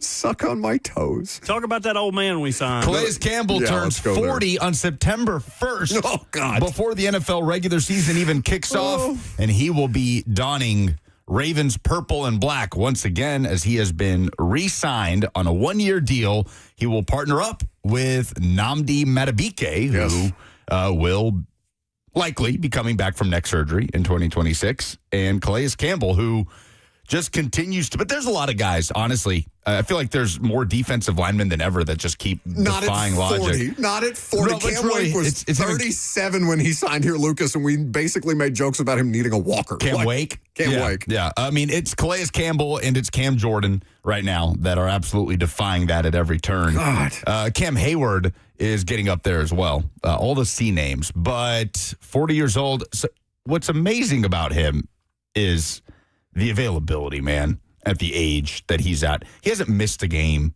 in over 3 years. 2022 season is the last time he missed a game, and he only missed 3. Insane. It's just remarkable. He had 6.5 sacks last year, which would have led the Ravens. Yeah, amazing. Only 30 pressures, but I think he was in top 3 of pass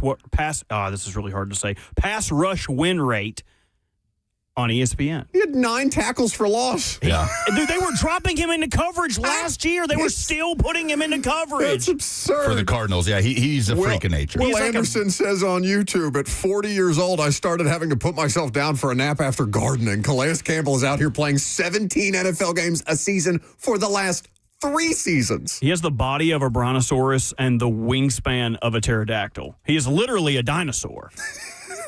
He sounds like one. He sounds like if you gave a dinosaur a human voice, it would sound like Calais Campbell. I love that man so much. I'm happy for you. I'm thrilled. I am thrilled. But the other thing I wanted to bring up, you guys were talking about earlier, you were talking about the merit of the draft or kind of grading the Tate. I can't remember exactly the genesis of the conversation, but you were talking about what they could have done to address the interior offensive line earlier, to address the needs of the Titans earlier. And I didn't know if this came up for you guys. I texted it to you, but I know you guys don't care what I have to say. Aaron Wilson reported this after the draft. The Texans were pleased with their pick at 26 with guard Keelan Rutledge, mostly due to the fact that Titans attempted to trade up in the first round and move ahead of Houston in the process. He adds the goal of such move was to acquire Rutledge. As a result, Texans general manager Nick Caserio decision to swing a modest trade proved to be a prudent one. So they did. They did try to address guard and interior line. The trade just did not materialize. In fact, they had to wait until after Rutledge left for the price to drop for them to be able to come up and take Falk. So Falk may not have even been the number one guy they were trying to trade up for in this scenario. It could have been Rutledge. Well, how would you guys feel about that scenario in the inverse? I would have been very happy about that. If I was a Titans fan, I would be thrilled about that. You're compounding the ways that you want to help Cam Ward. So not only were they willing to go against what we thought their DNA was at 4, they were looking around. When did Rutledge go, did you say? 26. 26. So they're looking around in the mid to low 20s and saying, or I guess mid to high 20s, and saying, no, let's get him some help. Let's get him some more help here. Let's find ways to improve on multiple fronts with our offense, and let's get him a guy who's going to be a starting caliber offensive lineman, who should be a starting caliber offensive lineman for years to come on the inside. So this is the thing. We don't know what may or may not have manifested. We don't know how close something like that got, or if it's just something that's talked about after the fact, right? It's tough to do those things with revisionist history as perspective, but it is always interesting to see, okay, what were you trying to do here? Beyond what did you end up with? So good shout by you, Robert. What else you got, Lucas? That's pretty much it. No, nothing on Deshaun Watson and Shador? I mean, we talked about that yesterday, that Deshaun is reportedly on track to be QB1 in Cleveland. What is the Mary Kay Cabot blowback? People are just upset that she is reporting this? I think they're upset that that's a thing. Okay, but they're mad at her for reporting it. Because Shiloh is commenting underneath her stuff on Instagram saying, Mary, go make a sandwich. Are you serious? No. TMZ just put a report about it. Oh, yes. I totally missed that. Yes. Oh, Shiloh. So, Mary Kay Cabot, if you're unfamiliar in the audience, beat writer for the Browns, probably one of the biggest insiders they have over there. She's their Hall of Fame voter. Yeah, she does a lot of good work over there for the Browns. And Shador Sanders' brother is commenting underneath her Instagram post, Mary, go make a sandwich. Ugh. Don't love that. Yeah, it's not great. Not great. Well, what would be great is a Tate jersey, Carnell Tate. You can get a Carnell Tate jersey. I was trying to figure out how to spin that into something positive to promote our event tomorrow night. Like I said, I'm going to check my mentions during this commercial break. And the first 5 of you who have purchased a ticket to the install live tomorrow with Mike Borgonzi and Greg Cosell will be entered. You have to screenshot your receipt and DM it to me at Buck Rising, REISING. But the first 5 of you that do that will be entered to win a new Carnell Tate jersey in those new Titans uniforms, presented by Two Rivers Ford and A to Z Sports at tomorrow's live event. We will bring your ass up on stage, and we will announce you as the winner. Looking forward to seeing you guys there. I will check my DMs, and looking forward to see who's entered the running for that Carnell Tate jersey. 1045thezone.com is where you go to get your tickets. Last call for phone calls. We'll wrap up the show and do polls that I didn't do coming up next.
All right. I'm getting a bunch of DMs. 1045thezone.com is where you go to be entered for the chance to win that Carnell Tate jersey. All you have to do is screenshot your receipt once you've purchased tickets to the install live. Like I said, if you purchase multiple tickets, you get multiple entries for the opportunity to win that Carnell Tate jersey, courtesy of Two Rivers Ford and A to Z Sports. Now, I know that Carnell Tate does not yet publicly have a number. He will have a number by tomorrow because they have practice. So we will order the jersey for you. It will not obviously be there at the live show, but we will take your information down and make sure that you get that jersey once we know Carnell Tate's official number and once we know what size you are, which is an important thing. Or just pick one. Pick a cool number. Pick 81. So there's not an 81 for the Titans right now. What's Gunnar Helm? He's 84? I think he's like 23, dude. No, I don't think that's... He's 84. God, he's older than Calais Campbell. Oh, God, I hate you. Oh, you thought he was being serious. Yeah, I don't know how long it's going to take. Is DK going to make... if you were a rookie in the NFL, a first-round pick, let's say, and somebody was wearing the number that you wanted to wear, would you pay for the number that you wore in college? Would you be one of these players? Because somebody tweeted me and said, "How did y'all not know that Carnell Tate has already offered to buy Chimray DK's number?" I don't know. I hadn't seen that. Where well reported? I don't know. Some dude tweeted me. It's probably not true. So I'm sure he saw it on Facebook or something like that. Well, no, Tate was asked about it, and they said, "What would you do to get your college number?" And he said, "Oh, I'd break the bank for it. I need that." I would break the bank. Not a strong position to leverage. Let me see what I can do. Start your negotiations. I can find it. Do not recall that. I don't remember seeing that. Also, like, I don't know, like, you have to know every little thing about what somebody's willing to do to buy their jersey. I just think it's a fun hypothetical. Oh, yeah, he did. He said it. He said, I can send it in here, Robert. I think it's clean. He said it in the pre-draft, like, scrum for players. Like the thing that Jimmy does with the 365? For the players that, like, go to the draft and they do that little pre-draft I'll just give scrum. you the quote. Low-key, I'm giving up the bank, he told Sports Illustrated before the draft. I got to. I need that number wherever I go. Somebody is about to get blessed. Okay. Chimray DK. Not a negotiator. Chimray DK, who also wore 17 in college. So, all right. What is it going to come down to? What's that going to run, Carnell Tate? So neither of you would do it? Pay for the new number? I don't give a damn. I'll have a new number every year. I'll have some wonky. I'll have like 43 one year. You would be offering to sell your number to people. Nah, I'd probably be 69 if we're being honest. I'd be an offensive lineman. I'd rock 69, and it'd just be cool. I don't know why more offensive linemen don't go to that. Lucas, have you changed your phone passcode? Let me see that phone. Don't put it on camera. Let me see that phone. You know, I think we all know what it is after what I just said my jersey number would be. Do you guys want to get lunch after this? Remind me how old you are. Download the Hattie B's app. You get a free dessert. What is your age? Just by downloading the app.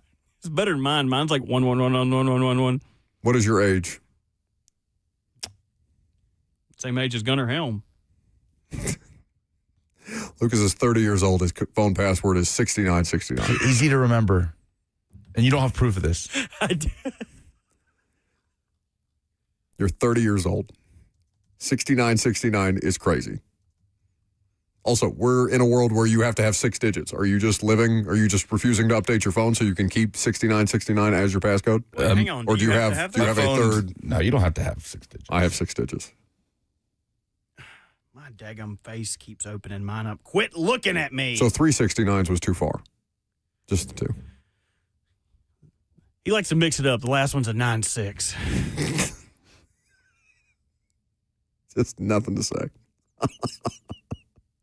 Do you actually want to go to Hattie B's after this? I could eat. Sure. Okay. Yes. So make sure you get your tickets for the Install Live tomorrow. Tomorrow is the show and Football and Other F Words opening for Mike Borgonzi and Greg Cosell, and I will be there too. Robert is looking forward to it. I know your buddy Z-Tubbs is looking forward to it. He bought 3 tickets yesterday. Oh, guys, I just got a terrible email. You guys know what's going on in the world, like all the tariffs and whatnot. They've added a but they're refunding. They're refunding. No, well, not for this. If you haven't got your install tickets yet, I'm sorry. They're adding a tariff. A terrific guest. Stoney Keeley and Zach Lyons opening up football and other F words. Dude, we got like 3 minutes. What do you want from me? Pretty good. No. Tariff. That No. was. I don't No. care. I don't care. You know missed- what I've been through You today? missed 2 hours, 2.5 hours of the I would show, and you come back gladly- with that? I would gladly. You had all day to think of a better joke. Would gladly rather be here. How is Cheyenne? Is she well? Cheyenne's doing great. Is she okay? Yeah, she's fine. She's home and on the mend. And so is her mother. Okay. You know that people can hear you. You have a microphone in front of your face. But- You know that this is a widely distributed program. Yes. Uh, I love her mother. okay. Mhm. I'll be back there in a little bit. We told you to take the day. You didn't want to take the day? No. Got things to do. Need to be out of the house. Very important business. Very important businessman. Yes. You know what they call me over there? Suzanne, do you know what they call me? Big Boss Bird. Suzanne. I bet you're not big boss Yeah, Bird I in don't that think house you right now. I'm Big B something else Bird over there. Get your big ass over here and get in my meds. I'm BAB over there. Yeah. No, you're still triple B. You're still triple B, but it's just not boss. yeah. Now we're all on the same page. Yes, Sue-Ann and Puka are both asking if they are not able to attend the event. Of course, homestreethome.tn.org is where you can donate directly to the cause. Stephen Young also provided the Venmo. I believe we tweeted the Venmo link. Lucas, you tweeted a link for people to donate from the Zones account? Yeah, homestreethometn.org is how you can help. I will also tweet a Venmo link. Why? Because you want to retweet? No, just a Venmo. I didn't say it would be that one. I just said your a. Venmo. Yes, no, we yes. are making money for charity. No, I'll donate it. Yeah, I'll just be there. It's like kind of when you go to a store and they're like, would you like to round up so they can donate on your behalf? No. Just give it to me. I'll donate it. I'll do it. I want the tax cut. You have provided less value in this. My QBR would be better. Than I think at any point. My QBR would be better if I just were threw the ball excited around. to see you. They said, oh, look at that. Robert's back. They noticed that the redhead working the board went from extra small to extra, extra large. As soon as the door opened, they were delighted to see you, and you greeted them with tariff jokes and disparaging your mother-in-law, future mother-in-law. Yep. That's what you get, dog. I don't know what they want from me at this point. Somebody said, Bert, before y'all go, I love you. Hey, I love Big Kahuna King. I want to, speaking of burgers that aren't real or foods that weren't real, we talked about that like a couple of days ago. The Big Kahuna burger from Pulp Fiction. Oh, Doesn't it just look like it's so good. Killer? That's a tasty burger. All right, we've satisfied our quota of movie lines to get us to the end of the show. That's going to do it for us today. I did no polls. That's going to do it for us today. Speaking of Hattie B's, don't we have a Hattie B's get-together after this? Looking forward to that. Best hot chicken in the world. Have a great rest of your afternoon. Get your install tickets at 1045thezone.com. Be entered to win. All install tickets will be entered to win a Carnell Tate jersey. See you there.